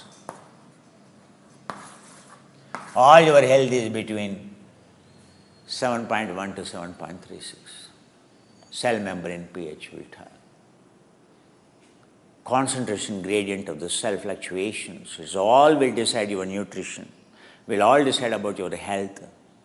Concentration gradient of your cytoplasm and its nutrients constantly in which the DNA is intact. You just go through entire medical science is only a concentration gradient. Entire your health is simply a concentration gradient. If you maintain 7.3 pH or a minus 50 millivolts, means you can create the new cells, means zero resistance, abundance of minus 50 millivolts means electron rich state, and plus 50 millivolts electron poor state, alkali state, acidic state. Whatever the language you want to tell, low pH state, high pH state, just a fluctuation. Entire your health, the disease and the super health is between 7.1 to 7.3 pH. The journey is, shift is from plus 50 to minus 50. The resistance in us is making your stress, your resistance, your consumption. As I told you, simple formula. You are consuming. The electricity generated in the power station is very high, but by the time in India it reached 40 to 50% electricity is lost. Not 15%, 50% is lost. From power station, by the time it traveled down to my home, due to resistance losses are 15%. In India, 20 to 25% electricity consumed by the poor quality of the electric cables, not purity. The electric cable doesn't have a purity. Suppose you use a copper, 100% copper cable of this much thick. Do you know how much power is saved? Why is that superconductors research is going on? In the entire world, the problem is the energy losses from between the power station to the grid and from grid to your house. Unnecessary loss it is. The resistance offered by electrons consumed. Electricity is nothing but a flow of electrons. Electrons consumed by the cable, by the impurities in the cable, by the impurities in the cable, by the theft of the electrons, like the free radicals and advanced glycerate. In India, there is a theft of the electricity. In between, before it reaches the grid or grid to home, people directly steal the electricity. In us also, free radicals are called electron stealers. Advanced glycation end products are called stealers. Now you do resistance exercise on the mat of concentric exercise. Have you gone insane? What is our job is to remove the resistance in the cell. But for that purpose you have to apply the. Why remove the resistance in the cell? Means to make electrons abundant. Okay. But right now your cell doesn't even have electrons. How to build the electrons? Or superconductance. Cell is shrunk, so you have to expand the cell. For what? For electron. So what builds the electrons? Mitochondria. So the only purpose of working with the cell is to increase the mitochondria. The only way mitochondria can be created, the only purpose of the mitochondria means cell volume has to be increased because mitochondria is not there. That's why electrons are not there. So to create electrons, to make the cell healthy, so you need to create the mitochondria. You have to build the electrons. So you have to build electron generators called mitochondria. So in order to generate mitochondria means your cell has to expand. And mitochondria has to be generated. For that purpose only, anabolic activity. To expand the cell, contraction, without inflammation, without pain, there is no way you can expand the cell. So, that's why a programmed inflammation, a programmed resistance, stress, mean the purpose of stress or resistance is only for one purpose, is for zero resistance. Entire purpose of yoga is the methodology of meditation or methodology of pranayama or methodology of asana. The purpose is, only purpose of creating resistance is for the zero resistance. A guru is applying the resistance. And a volunteer has to, if he should not resist for experiencing the zero. A guru is programming you for zero resistance. Any resistance in you will block everything you are learning, will block your neural programming, will block you are no more a student. Whether you are a volunteer, whether you are any volunteer means much more adaptance, zero resistance, seva. That's why they said you be a slave. That's all. Slave means zero resistance. Who cannot have any resistance. 100% obedience, 100% acceptance. Whatever you tell, a slave will do. The entire training in the spirituality is to be a sevak, to be a slave. I am the slave of all my gurus. I am the slave of the traditions. Means I can't add I can't add anything. So Nachiketa's father, Vajashravana Auttalaka, He passed out, but he is performing the last yaga. The last ritual of greatest sacrifice means as a part of that, he has to forego his kith and kin also he has to give. And Uddalaka, Nachiketa's father, and Nachiketa realized what his father is doing. He is a prodigy. He is also his guru. So as a part of that, he is going to be given to someone as a slave. Mother passed away when he is born. He has no siblings. In those days, in Brahmins, and children are born at the advanced age. And he is born at much advanced age. He is born much advanced age. So father is already not healthy and he is not enlightened, but he is a guru. And without even the technique of self-realization, he would anyway pass away. But what any child can do, or any parent can do for the child is the self-realization technique. That was a Kruta Yuga. Only self-realization, but father doesn't know self-realization technique. Whatever he knew about Vedanta, yoga, he learned. But that's not the solution. So now he has to discover the technique. Like Buddha, like Rama, like Krishna. But now he is given as a slave. So father is going to, as a part of the ritual of sacrifice. So after entire property is given, so then he is going to be given to someone. Suppose he is going to be given to someone, he will become his parent. Not parent, he will become his master. Whatever they tell, he has to listen. He has no choice. He will be a slave.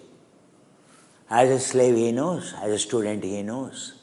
So as a slave he knows what is going to be like. So he can't help his father. Only as a son, only mission he had is he should learn self-realization technique. Because that is, any son, what the greatest can do is teaching the technologies of liberation, the conquering the death, and 100% happiness. Technologies of achieving zero resistance, 100% happiness. To convert electron deficit to electron rich. From a power consumer to a power giver. Electron scavenger to electron giver. Energy giver. Electron consumer to electron giver. That's how the Guru is different. He's a single charging portal. Where it is a Krishna, where it is a Rama means infinite source of electrons. Whoever comes, as I told you, your mobile phone gets disturbed at high voltage. Whoever going to the one who experienced minus 50 millivolts, whoever is going to this Guru, enormous influence on him. By all means, that's how the Guru is different. And your damn husband or a partner is different. A Guru is entirely different. Entirely different. It cannot be. A Guru taking you close means, you should understand, a Guru is talking to you means, the very conversation itself is charging you. You are communicating, you are connecting to an electron-rich source. Energy always travels from high level to low level. So your electron deficit system will become electrons. Even to listening, a live is much more. Now can't you see remote charging? Your mobile phone can be remote charged. Isn't it? So same. A Guru's means now listening to this itself, do you know how much you get charged? Provided I am healthy, I am electron rich. That's why Guru is in search of the Guru people go. A superconductor. To get connected to the superconductivity. A superconductor doesn't absorb any impurity to itself, but it can purify. It can remove any. The very connection itself, the very word of listening itself, as you come close, the more purification takes place. more purification takes place, more stuff comes out, more turbulence you go through. If a guru is calling you means more fire he is removing, more heat he is removing. You are losing, you are gaining electrons. Gaining electrons is, gaining electrons is a process of generating energy, consuming energy. So you feel turbulent. Understand you're connecting to a high power grid, inexhaustive grid, infinite grid. A grid of electrons, source of infinite electrons. That's only the purpose. I'm telling you, simply it is electron. Going down, the consciousness is much more subtler than, much more powerful than electrons. What is the journey of the zero resistance I'm talking? My dear. Your charger. Today, 18 watt, 15 watt charger. You look at Mac charger, power charger, C cable, latest iPhone charger, 18 watt. What is the size? Size is very small. So why? A size of 15 watt, a ordinary charger you take very big. Charger is so heavy, very big. But you observe the 18 watt iPhone charger, it is too small. Why? Because the purity of the copper, the inside materials purity, conductance materials used, superconducting materials they use. Further, if you use further purity, further pure, high level pure, the battery charger cost becomes more. But yes, it is possible to charge much quicker, much smaller device, much smaller size charger can charge your device. Your guru is a charger, a remote charger, a wireless charger. Who is capable of charging you? He is a superconductor to the level of equivalent, he is a charge. Provided, if you don't apply the resistance, if you don't even connect, even remote wireless, if you don't even connect, does the charging takes place? Tell me. Without connecting, is there any charging takes place? Is there any electron flow or energy flow happens? That's why 100% devoted means 100% connected. That's why staying connected to the Guru, first you have to ensure he is a grid. Number two, without any resistance, if you connect, your charging will be quick. What is preventing you not to get charged? Your own resistance. You are not allowing, you are creating barriers to yourself. You are creating barriers to yourself. Now, for last 11 months, for example, the one who is behind this online video telecast, I told you some time back, she's a Nirupama, the volunteer. She knows me, 35 years. She knows, she told me, I do not know how the Buddha is like, Mr. Koma, but I am the oldest one, I am the longest one associated with you, I know you very well. You are a Buddha. I do not know what that Buddha looked, but you are my Buddha. But now, there is a way a volunteer can quit the job. There is a way a volunteer can quit the job. But that yesterday we could not telecast in 11 months. Again we are back today. Even in absence of Nirupama, why? The sad part of, I always tell about volunteers or Indians or anyone today, how heartbreaking for, always there are the kicks and the asses of the gurus today. For any guru to teach, it is so turbulent, so difficult. That's why no sensitive yogi will ever come. There are no yogis in the world who come down to teach you. A typical example of Nirupama I am telling you. Now let me, because you should know what are the like volunteers and the stories. The day before night, yesterday morning when Amarendra came, or when we came, or video editing when videographers came, she did not come. She is the first one to arrive, but she did not come yesterday. Then desperately, Amarendra tried to call, whether she met with an accident or whether her mother is, she has only mother, so whether her mother is sick, whether she went to attend her mother, and all of us, we are worried. What would have happened? Otherwise, this girl would never fail to come. I know her commitment. I know her devotion. Her commitment I am talking about. Any work taken, she stands by it. But 6 months or so back, she expressed what she expressed as if she is doing.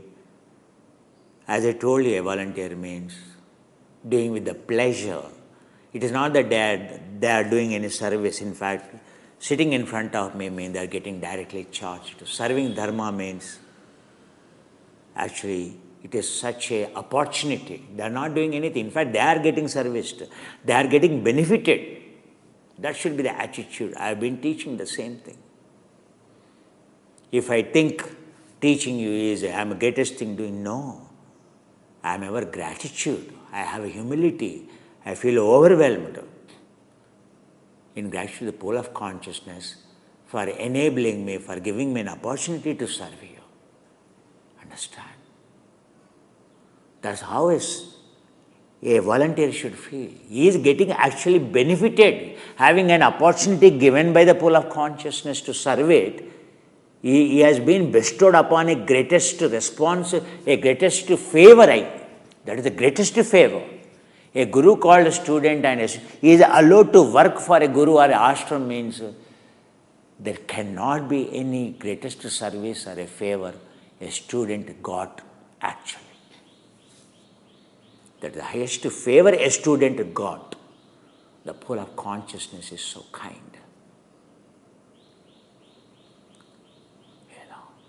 But if other way around, if a student feels, every day he feels burdened. If I is there, that's all.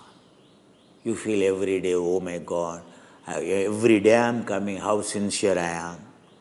Every day I am coming, how devoted I am. How devoted I am.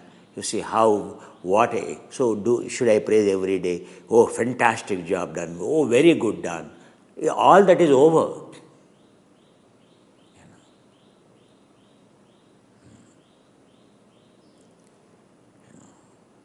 So, this Nirupama, our volunteer, favorite volunteer, who allowed this program to happen, who was sitting behind the mixer, input of all these cameras and transmitting to you on YouTube, and which input of which camera has to project it to you is her choice on the screen. We brought much more sophisticated hardware to simplify her job. It's expensive. But within no time, I'm telling you, nothing in the world feels burden of it. But a human is different. One feels burden of it. One doesn't feel why the tradition is bearing a burden of her. What a service, what an opportunity God has given her to serve. That is not the question. If that is only exists, every day humility grows, every day gratitude grows, every day respect for Guru grows. If that is not there, the burden will overpower you. And one day you will quit. You will one day. And the way she didn't inform, and we always, at least 1 month salaries of the videographers, though account transfer is done, but we keep always some money with her because she's handling a responsible team. So she transferred, Amarendra doesn't know, she transferred back that money, and night 10 o'clock or so she told, she gave the hard disks of the books and some of the data, whatever she had, to the owner, and she told, when videographer comes in search of me, so you give these to him. When Amarendra checked with a videographer who is employed with us and went to check her, and the owner told, she left you giving these hard disks. And when Amarendra checked our account, so she transferred it back. Means without telling, without even a courtesy of telling, neither a guru nor anyone, you just quit. She knows every day how many thousands, 1,000 views, thousands of people watch this program. And had she told us that, so tomorrow onwards I'm not coming, my job is over, so I'm returning this money. So please employ someone tomorrow onwards, I'm not going to come. Even had she informed even midnight, 1 o'clock, we would have arranged it. Amarendra is all capable. He would have arranged it. Like today, it is live available. Good, this is a story of the volunteers on whom we rely, on whom the show runs. But this is the modern times. This is the reliability of the students, reliability of the volunteers. What can I tell you? What can be a heartbroken, everyday teacher, a guru, who would serve, who is willing to serve, but is not able to serve on account of, a volunteer, on account of someone who has been given, because one asks, one gives. One expresses, oh my God, sir, oh, it's such a great thing to sit in front of you. It is such a reverence to listen to your voice. All these things I hear, thinking that yes, this student has a devotion, and we give chance only to realize. I'm not tired in 11 months, never even a day I felt. I'm doing a great job. And the one who is sitting in front of and mixing it and giving it to you, he's not speaking. She's not me, spending her energy.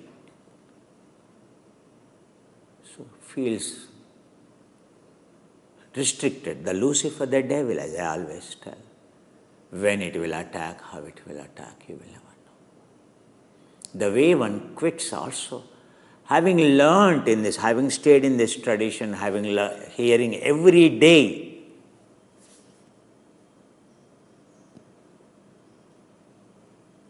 if this is the attitude, if this is the attitude, if this is the way to quit, do you think pole of consciousness will take care? At the end of the day, what is the change? Is there any change in the personality? All these years of appreciation or anything, absolutely, for intellect it is. I often tell all the time, there is no change. The one who, ego, arrogance. It is not vulnerability. Had she expressed any vulnerability, every time, in fact, I fought Amarendra to support her by all means.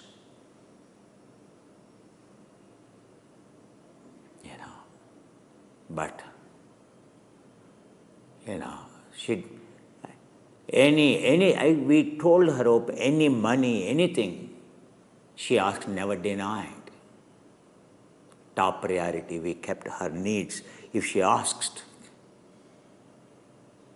But of course, she's 100% truthful, So about the money part. But what's the point of any of other traits, other merits, when you fail miserably like this? Showing one's arrogance, showing one's ego. There's a decent way of quitting the job. But this is a way I always tell any of my colleagues did not disrespected or try to blame me or try to not to follow. What happened to them? Pull of consciousness will not spare. For cutting off its services one day. I have all compassion for her. I told her several times. But full of conscience, I told no one is indispensable, including me. Full of consciousness, choose me. For that I have to be grateful. If I feel arrogant, it chooses me. If I feel burdened, why I have to do? So I can't do every day. I can do few days. I can do few years. I wouldn't do for 11 years. She, after all, did maybe 11 months. Sitting in front of me every day. I never feel a burden. I feel overwhelmed with the gratitude to you. I feel overwhelmed with the gratitude of full of consciousness. How come any of the volunteer feels like this? I don't understand. How the traditions will survive? Tell me. Understand. I told her, you need salary, we give.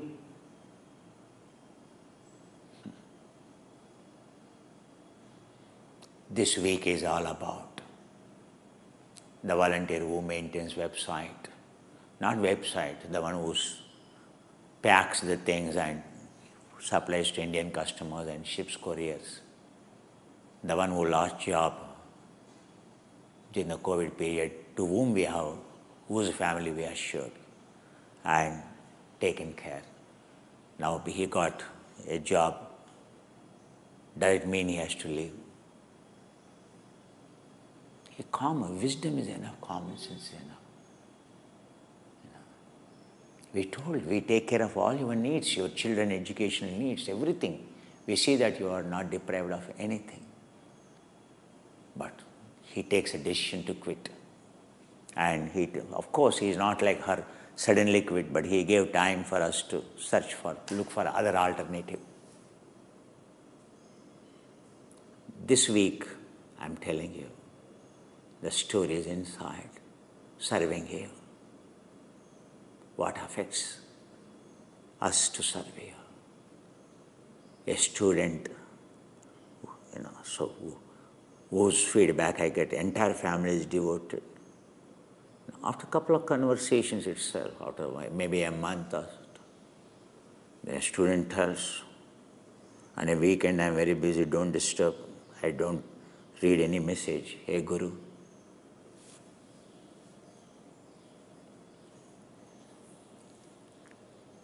Guru is a God.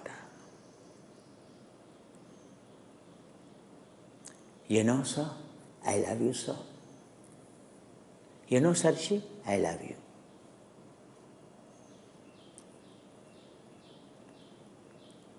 The weekends it is not yours, Sarchi, it is mine. I told that particular student, volunteer,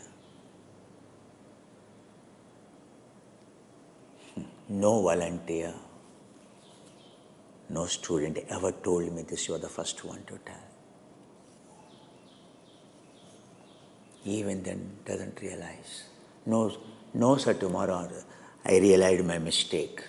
I will stay tuned in it. You are like a God calling means I can't tell, hey, don't call. Hey, God, don't come. Now it is not time for you. to take care of me. Guru is a God. I always served. I was desperately looking for any time call from a Guru means then nothing prioritizing. I was writing critical exams, very critical examinations. Half of the exams over, half of the exams left. I got a call from Guru. I bunked them. I failed. I have to again write supplementary. Never in my history I ever failed. I could not clear at one go. I accumulated to clear the next year. No. Guru called. No second thought. Next day morning I was in the ashram. Then he realized I was writing the exam. Are Mr. Kumar, you had exam. So I got your call. I am at your lotus feet. Forget about it. That's all. I can write it after 1 week. No problem. Even in my certificate it is written. I failed 1 year. No problem, sir. No problem. I can't fail in you. I got your call itself. How lucky I am. I can't tell you. My Guru felt for it. But I did not feel about it. I feel incredibly grateful to him. I told, sir, getting a call from you, a Guru calling means, sir, it is something, an incredible phenomena.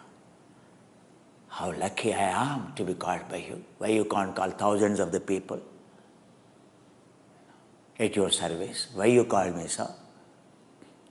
That's my surrender to my Gurus. 24/7. I am at their service, emergency service. I am at their service? No. They are giving me that opportunity. That's why I learned today. I can 100% tell you, I learned. I'm 100% surrendered. Never I had wanted any privacy or any time. I never questioned. 100% I can tell. Any call unanswered at that time, unattended that time never happened in my history. I never told Guru, tomorrow morning I will come. No. Unless Guru told, tomorrow morning so and so time you have to come. I am just informing you. If Guru told now, whatever the time it is, I am there. I always received any call coming from them first of all. Nowadays, I can see. At least now the mobile phone, they can keep with each contact you can record, you can make a separate voice. At least volunteers, if they are sincere, they can at least record my voice. They know. When the alarm comes means only when my call comes, they can get alerted. That facility is there. But still I see. The present generation, present day students, present day volunteers. Why I attained that step, why I attained that stage, why the present students are not attaining those heights, if I look at it. This is the reasons. They don't have that surrender, expected surrender, as those lineages survived for thousands of years. Neither the qualities of a student, nor the qualities of being a slave. Virtually I am a slave of you. I am a slave of the pole of consciousness. That's all. I am just taking the orders of pole of consciousness, executing it. I am so delighted because I got an opportunity for my survival as a slave. Being a slave, I am so happy. I am telling you. Why? Any of this spirituality has become there's no God service. I'm telling you, it is only a slave. Why any thought comes in the volunteer that they are doing some favor to anyone? Actually, they don't understand what a favor being chosen. What a favor being chosen as a student. What a favor being given an opportunity to listen.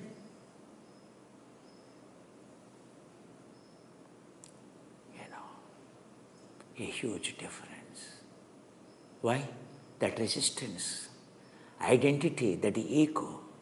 Unfortunately, the journey is zero resistance. To become a superconductor, to experience happiness, the only way is electron rich you have to be. The only way is you have to conserve your mechanisms. Only way is foregoing your resistance.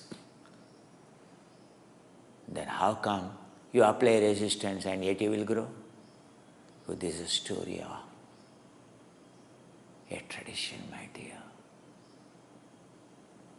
Understand. The purpose of evolution, born as a human, is to socialize. Entire evolution is divided into selfish to selflessness, called predator to socializing. Human is on the peak of the tree of socializing. To connect to everyone, to be superconductor. Simple. The only purpose of a human born is to achieve the zero resistance, to change the program of DNA, to remove the stress, existing stress, to finish its mission of happiness, to mission of superconductance, mission of zero. That is the only purpose of evolution. Logically, scientifically, you see. Where is spirituality, where is the science? It's the same story it is. A ocean, a droplet of a rain, it has two chances, either to flow down, to mix with other waters, to grow big, to grow big, to grow big, become a river, to become a river, to become a big river, a river doesn't vanish in between, but a river which reaches the ocean. A droplet has grown to a bigger droplet. There is no bigger droplet than a rain droplet growing. The purpose of rain droplet is accomplished the day it becomes ocean. Ocean is one droplet. So this droplet has become a ocean droplet. Otherwise, perhaps this droplet, had it been evaporated, had it existed all alone, not connecting to anything, a fellow droplets of the rain, what's the value of it? What's the value of this rain droplet? If it doesn't socialize, if it doesn't connect, where do we exist today? Where this environment exists, where this blue planet exists, where this life exists.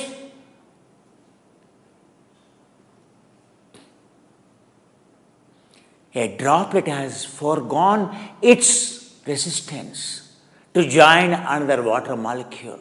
Another water molecule, socializing, it started flowing. Otherwise, it has no existence, it got simply absorbed or evaporated without any purpose. Having no value to its existence, here is an opportunity. Here is a mission. A soul joining a Holy Spirit, the journey of a soul to the Holy Spirit. In the traditional language, it is the story of a rain droplet. Megha, clouds, Varsha, Bindu.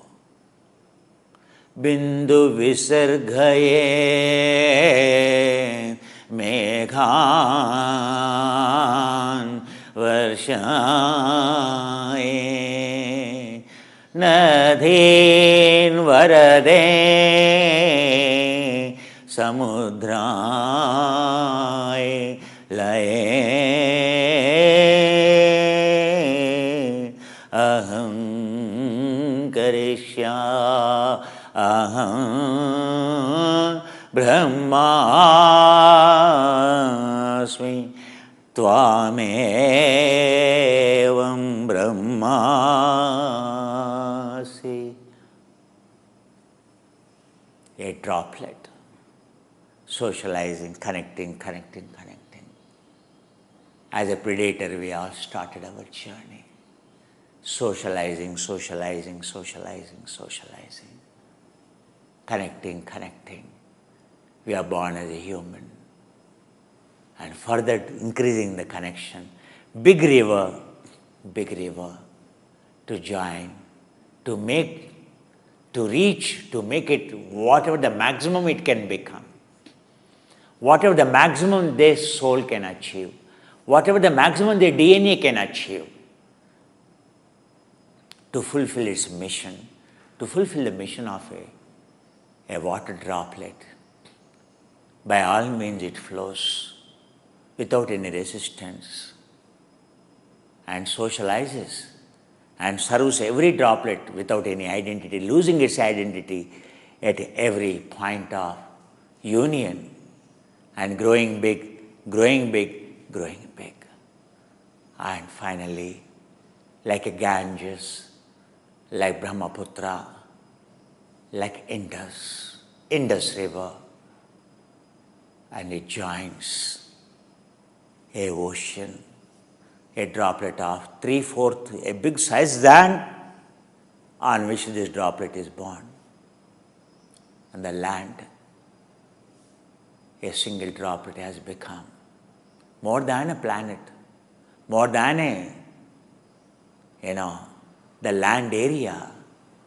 It has grown beyond the land area and it has gone to such a magnificent level called a ocean. It has become a droplet and cannot grow beyond an ocean. A soul joining a Holy Spirit, Allah, Parabrahma. The journey is over.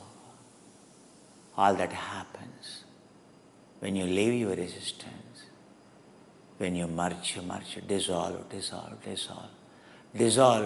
continue to dissolve, to grow big in your soul, in your personality, socializing, becoming selfless. At last, has this droplet lost its nature? No. A ocean contains the same droplet also. The droplet mission, purpose served. The journey of yoga is to accomplish that mission. You are already in this tradition means there is something in you. You joined a river. If you don't resist, if you don't obstruct yourself a dam, create a resistance to get diverted, we all flow down into the ocean of Holy Spirit. This mission is, the ship you should not leave so that you are safe. You should not leave this river. Be a part of the river flowing. Let river grow. You are in that river means, a ever-flowing river means you are already connected to the ocean. You should ensure you are in a river that is ever-flowing, that is connected to the ocean. Not a river in between dies, in between diverted, in between short-lived, in between that ends. They are called eternal rivers in India, they are called. The rivers eternal in the world, eternal rivers means in all seasons, irrespective of a season, a river which always flows and which always reaches ocean is called eternal rivers. A guru, a gurus are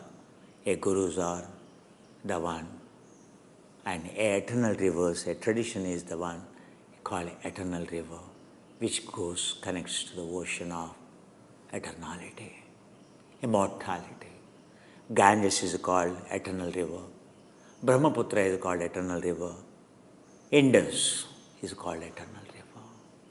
The rivers which always flow, a river which never dies, which never dries, which never dies. That is the story of a river. That is the story of a cell. A cell journey begins in search of happiness. It only ends when there is zero superconductance, when there is zero resistance. In search of that zero resistance, connecting, losing its resistance, connecting, conducting. You have become a human, we have become a human. And the mission is accomplished. The day zero resistance is achieved. The day zero resistance is achieved, 100%, the purpose, the mission accomplished. That's called path of yoga. The one who is willing to lose identity, the one who wants to listen to the sound of connecting, to the silence, ocean is, to the collecting silent sound of silence, realizes he stays. Otherwise, like Nirupama, how come one will flow 35 years one fine morning and drops out without even intimating, without even informing. That is the story of a volunteer on whom we can rely upon, whom we can say having zero resistance, whom we can talk about one is progressing, whom we can talk about one can become a yogi. Whether you become a yogi or not, it is in your hands, not in my hands. A ocean, a droplet joins in the ocean or not, it should conduct it, not to get evaporated in between, not to absorbed by anything. It has to conduct itself to flow. That's all. That's called a devotion. That's called surrender. That's called a commitment. This week is all of turbulences and full of consciousness. Few people either wants to flow slow or don't flow along with it. Forget they are the slaves. They want to again become masters. Isn't it?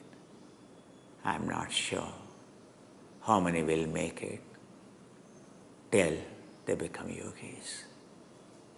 It's because it's not in my hands. But the journey, as I traveled, I experienced, it's the same.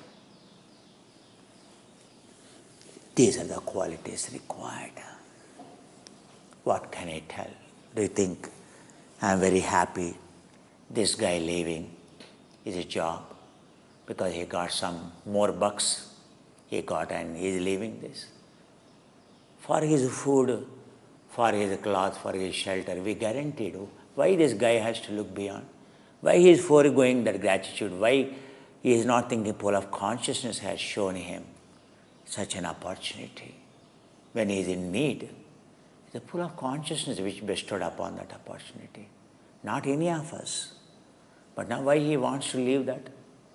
Why he wants to dump that pool of consciousness? I don't understand. Similarly, this girl,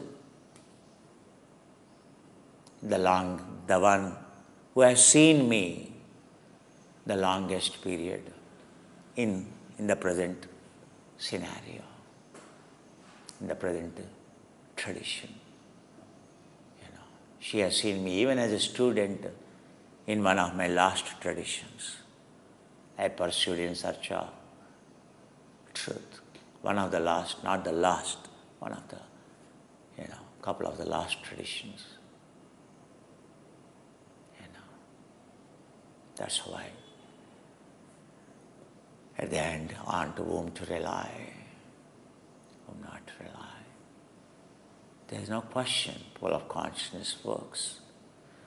Whoever brings, we use, that don't think, Our purpose of existence is to be useful. Like as I told you, a bird, a flower, everything in the nature is serving not to use for itself, but becoming a use for many. Everything, entire existence, entire nature around is to be useful for someone. Not at all to use anyone, neither a crow nor a dog, anyone. It is to be used. It is staying healthy. It is growing to be used, to be consumed by someone.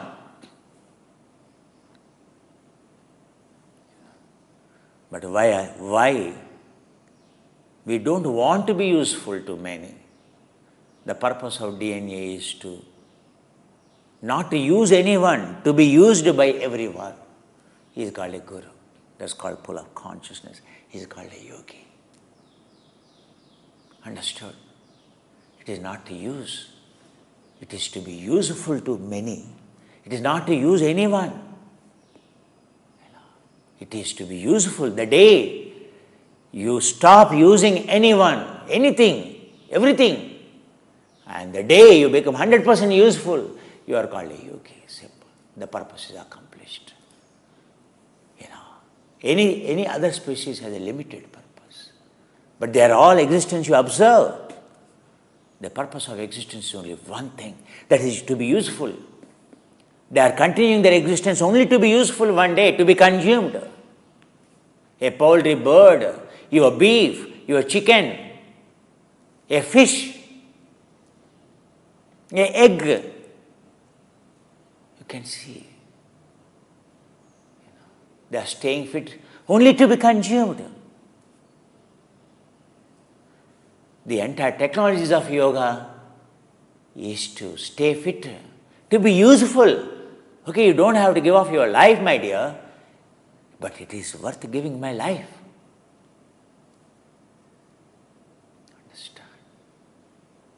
Yoga is for not using it. It is to be used, for us to be useful. Yoga is a way of technology for transformation, a shift from to use someone to be useful to everyone. Zero use of anyone, anything, all around you. Only purpose of use is to be useful to everyone. That's what Patanjali is saying. Prayatna shaidhinya ananta samapattebhyam. Understand? If that is not there, what for it is?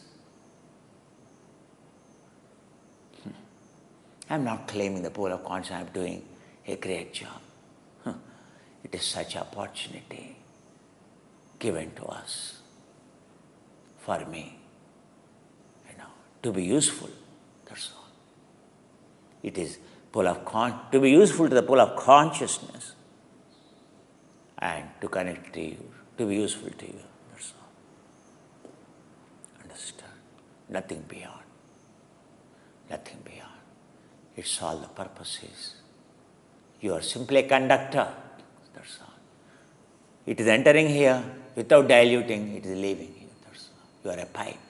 I am simply a messenger. That's all. All that you have to do is no resistance should be applied. You have to be clean. That's all. That's the purpose of our life, our existence.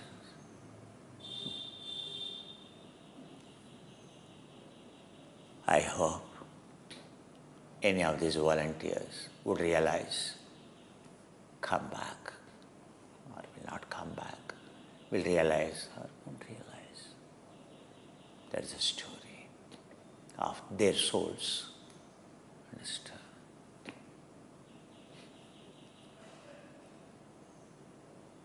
Traditions will continue, will flow.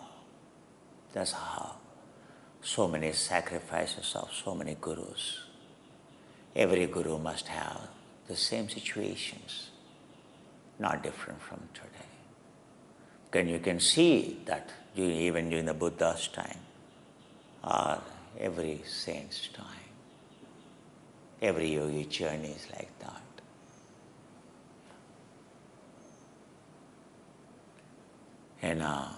throwing the stone, on which you live. Throwing the stone into the mud, and where we forget that it spills all over on us.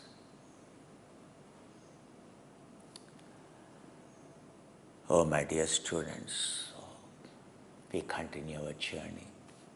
Understood the zero resistance, conductance. Why zero resistance? Is at all. Every day, we are discussing about anabolic, catabolic. Understand. What is its magnification? When it is explained in terms, what it looks like. Unless I explain, how do you understand? Isn't it? Can't you see in 11 months? What are all the useful things to you are you not getting? There's a pull of consciousness. Understand? What are all the fruits you are getting? From the pool of consciousness. In the morning, you have what kind of the flow to, what kind of honey to, everything you are getting from pool of consciousness. For you to lead your life healthy, happy, conserving your resources. Healthy way of conserving. Understand. It is not me, it is your organization. It is, I am only serving pool of consciousness. To serve like any saint, they used every talent they had. Patanjali used his talent in Ayurveda to give Charaka Samhita. Used his talent as a grammarian, revealing the sound of silence. He has given the highest science of Vedanta, the technology of observation called Yoga Darshana. So what all I am capable, and pool of consciousness is using.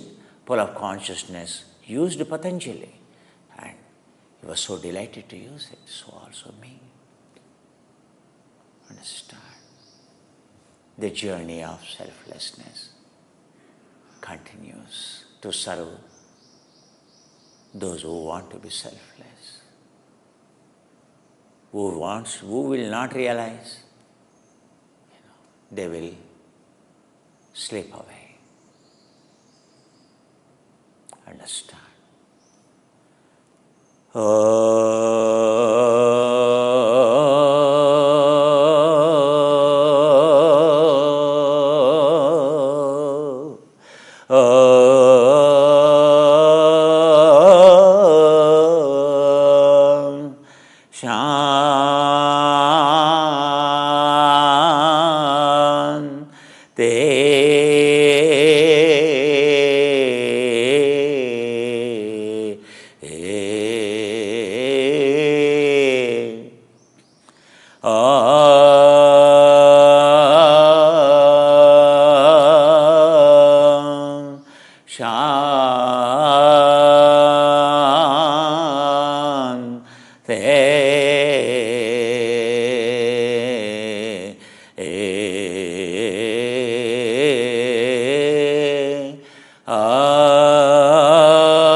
yesterday we shoot it.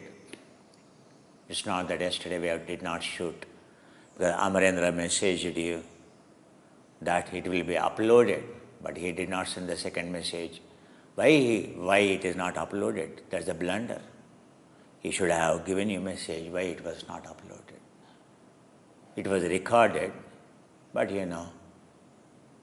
so the one who is supervising not there, the one who is operating the camera, and only one camera we used yesterday, and because of lack of experience, lack of knowledge, whatever it is. We spoke about even sound also. I asked whether it can pick up the sound. It's okay, whatever to the level a video microphone can pick up. We prepared. Yesterday, whole session, unfortunately, video is recorded. Audio was not recorded. That's the reason why it was not uploaded. Had it been uploaded without sound, because sound is not recorded, only video is recorded, unfortunately.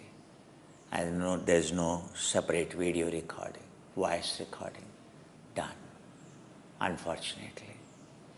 That is the reason why yesterday my 3 hours, of full of consciousness, that is due perhaps. That's why. Only action is recorded without the voice, which has no value, isn't it? By watching what will you get, tell me? It becomes a laughing affair. That's the reason why we have not uploaded silent video of yesterday. Silent animation of 3 hours.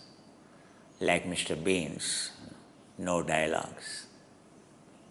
But had I known that is a Mr. Bean show without voice, then the entire show would have been like that. I would have conveyed, but I didn't know. I was under the impression that the voice is being recorded. No one checked it, unfortunately. That's why we are sorry. I apologize that why it was not uploaded yesterday. The reason is that. I'm not worried about, 3 hours of recording went waste, but you are not informed about it. That should have been there. That's why I'm informing you now. Because you have every right to know about it, because yesterday morning, all of you sat in front of, started at 5 o'clock, even those 100, 200 students, thinking it would start, the program would start. What this volunteer did is a blunder, I am telling you. One should not do that. And so when you received Amarendra, so definitely, but definitely you would have checked a couple of times yesterday, whole day, that thinking that you will be getting video uploaded. I don't know how many times you must have checked, only to get disappointed it was not uploaded. Thinking that, it was recorded but not uploaded. But I'm telling you why it was not uploaded. Because otherwise your mind will be thinking. A guru, when one explains something, all the time is consumed in order to make you understand every word, its origin and everything. That's why it takes time. Because I understand your questions, your doubts, your lack of knowledge. Every time I explain, I have to explain so that it makes sense to you. I can't consider you already a postgraduate, so I'm teaching you PhD. It cannot happen.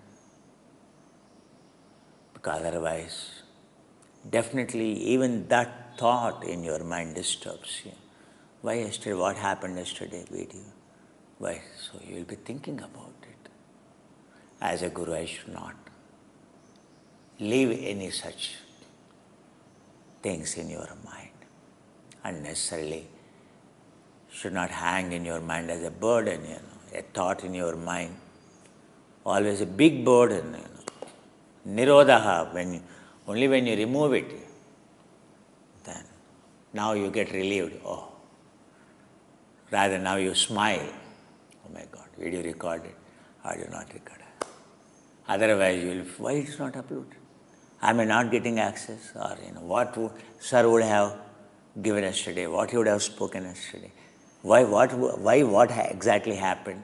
All these things, in which we are interested day to day and outside. We should not be concerned. But all your worries are only this, your day-to-day suffering. Again, here I should not create. So slowly you will understand that nothing is unconcerned about. Everything as per the pole of consciousness it runs. Understand.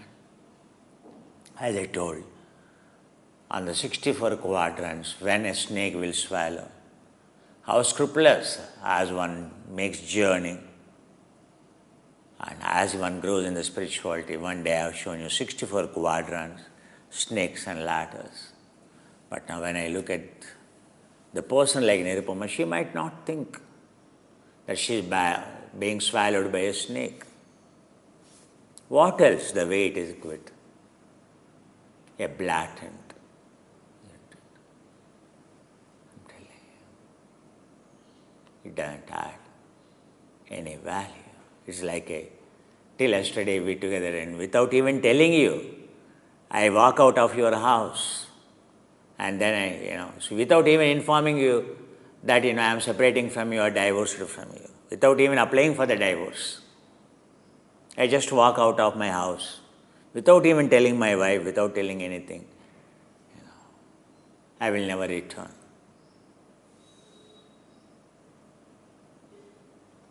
How it looks like for my wife, tell me. How do you consider if I do that? If my wife tells you, my husband didn't even have courtesy to inform, and he just left the one who lived with me, for so many years, and just dumped like this, and just went like this. How do you feel?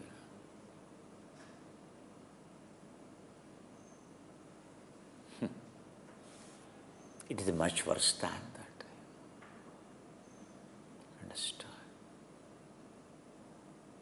Do you consider me as I have done a good thing?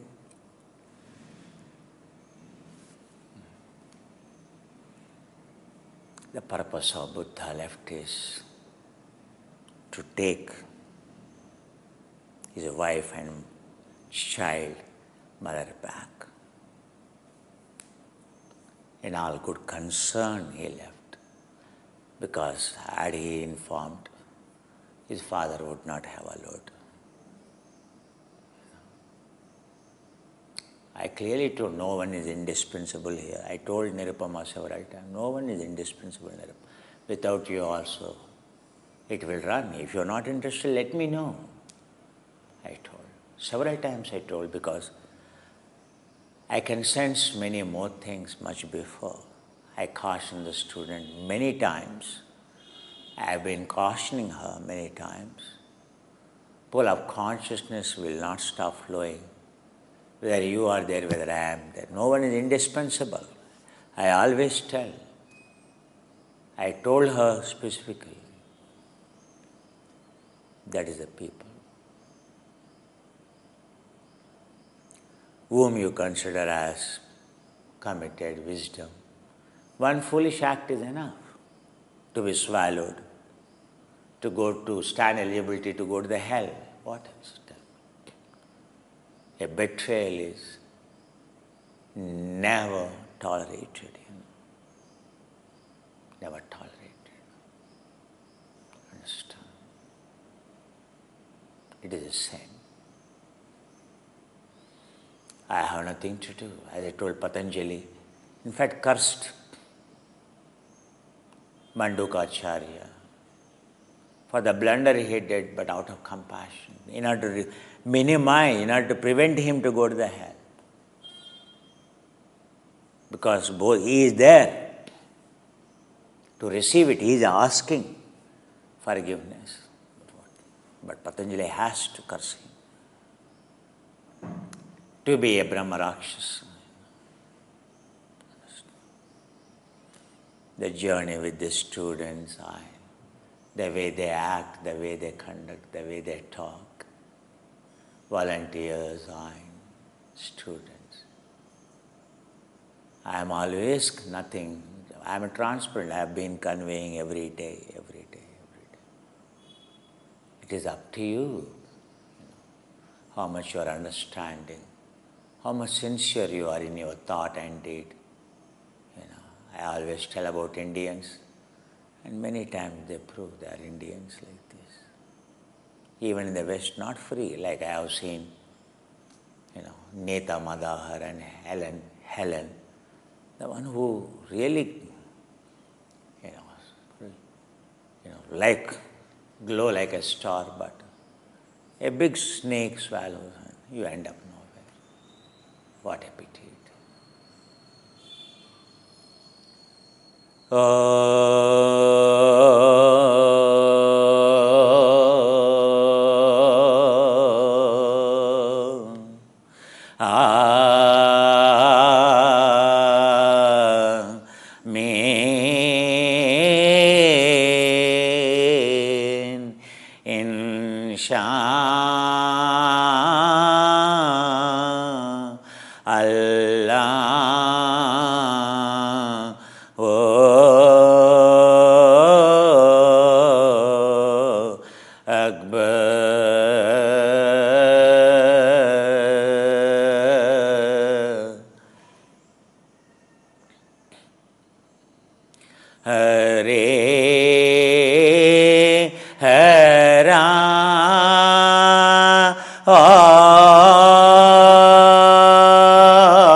May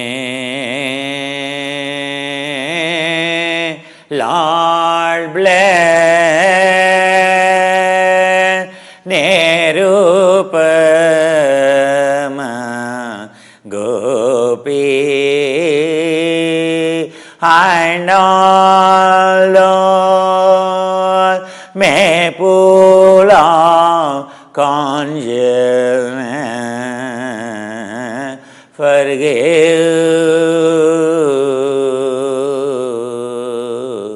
and give them opportunity to be selfless, to love, to achieve zero resistance. May Lord bless your family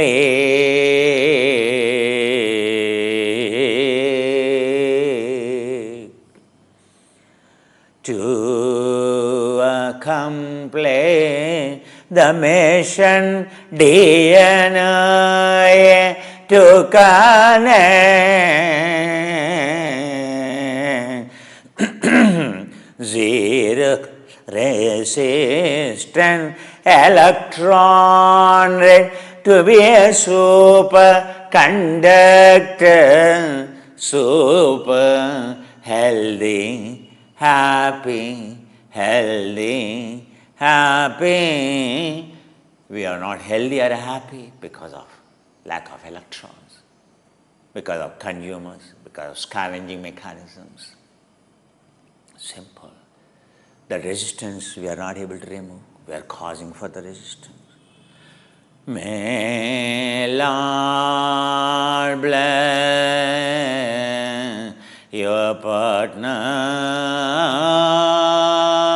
to become superconductor, superfluent, achieving zero resistance, zero entropy, to stay healthy, happy, to accomplish mission DNA evolution. May Lord bless your parent, grandparent, to fulfill the purpose of their existence, mission of achieving journey of zero resistance, to be selfless, to be selfless, to serve everyone, joining ocean of Holy Spirit, growing to join Allah Tawhid Parabrahma. May Lord bless your children, grandchildren, to lead their life, to minimize resistance, to conserve every electron, to be healthy, to be happy, removing entire resistance. May Lord bless your relatives to accomplish the journey of zero resistance, superconductor. May Lord bless your friend to be part of a droplet growing to become a river, to flow along, to join the mission of Ganges, mission of Brahmaputra, great eternal rivers of ever-flowing journey of soul in Holy Spirit and Tawheed Allah Paramatma Parabrahma, dissolving duality and singularity.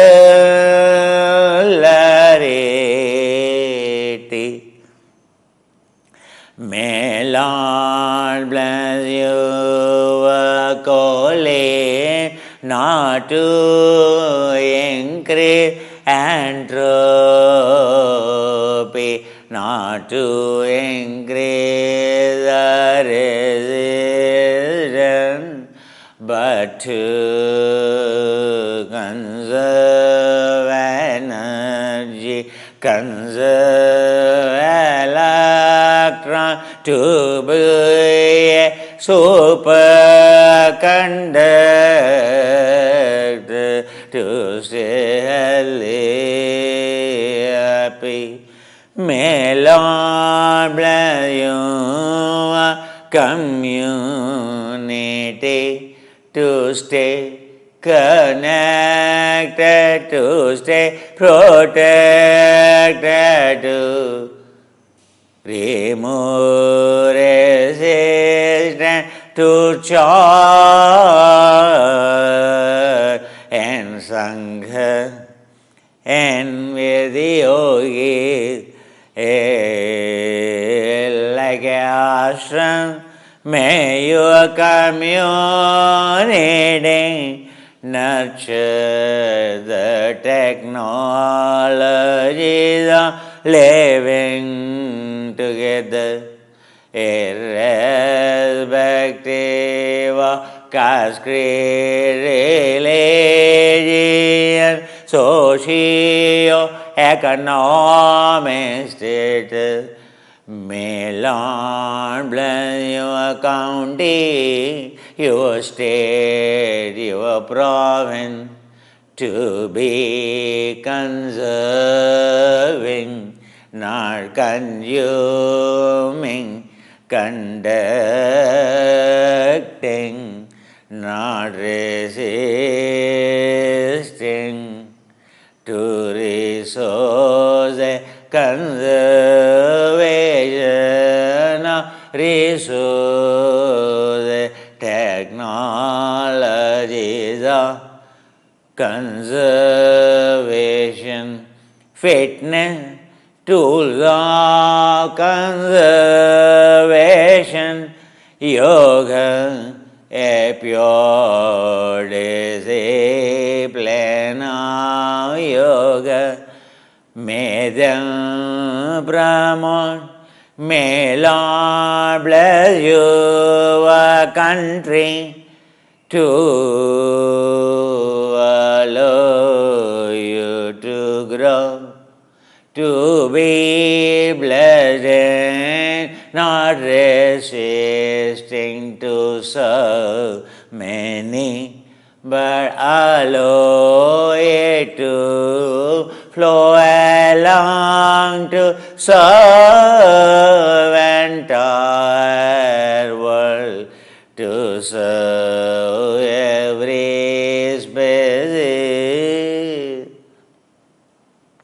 May your country be beacon of helpless serving community, country and the world connecting. May Lord bless you, world inside, outside, not have any resistance, but connect and conduct. And may all barriers be broken, to join, to become one with Holy Spirit. And Allah the Parabrahma. May Lord bless this evening to be healthy, happy, superconducting for you. May Lord bless you.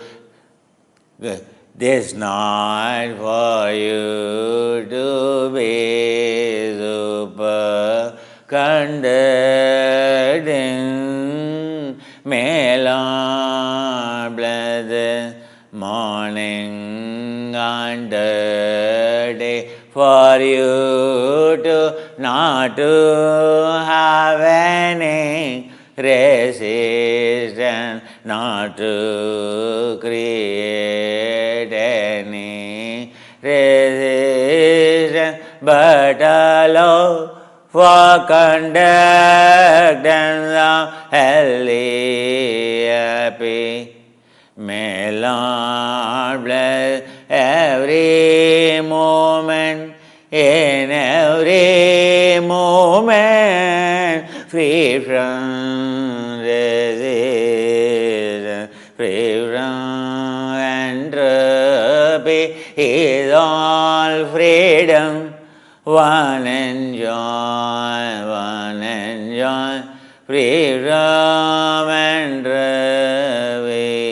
is all freedom, disciplining, helping oneself, helping others, is the way yogi content.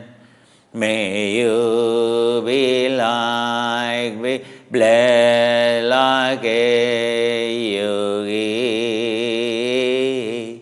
Namaste.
Lucky we are grateful to pull up consciousness, and our volunteers could arrange, again program back, streamlining, Amarendra and team, and all those involved, and all of you, and profusely incredible of you. Namaste, namaste.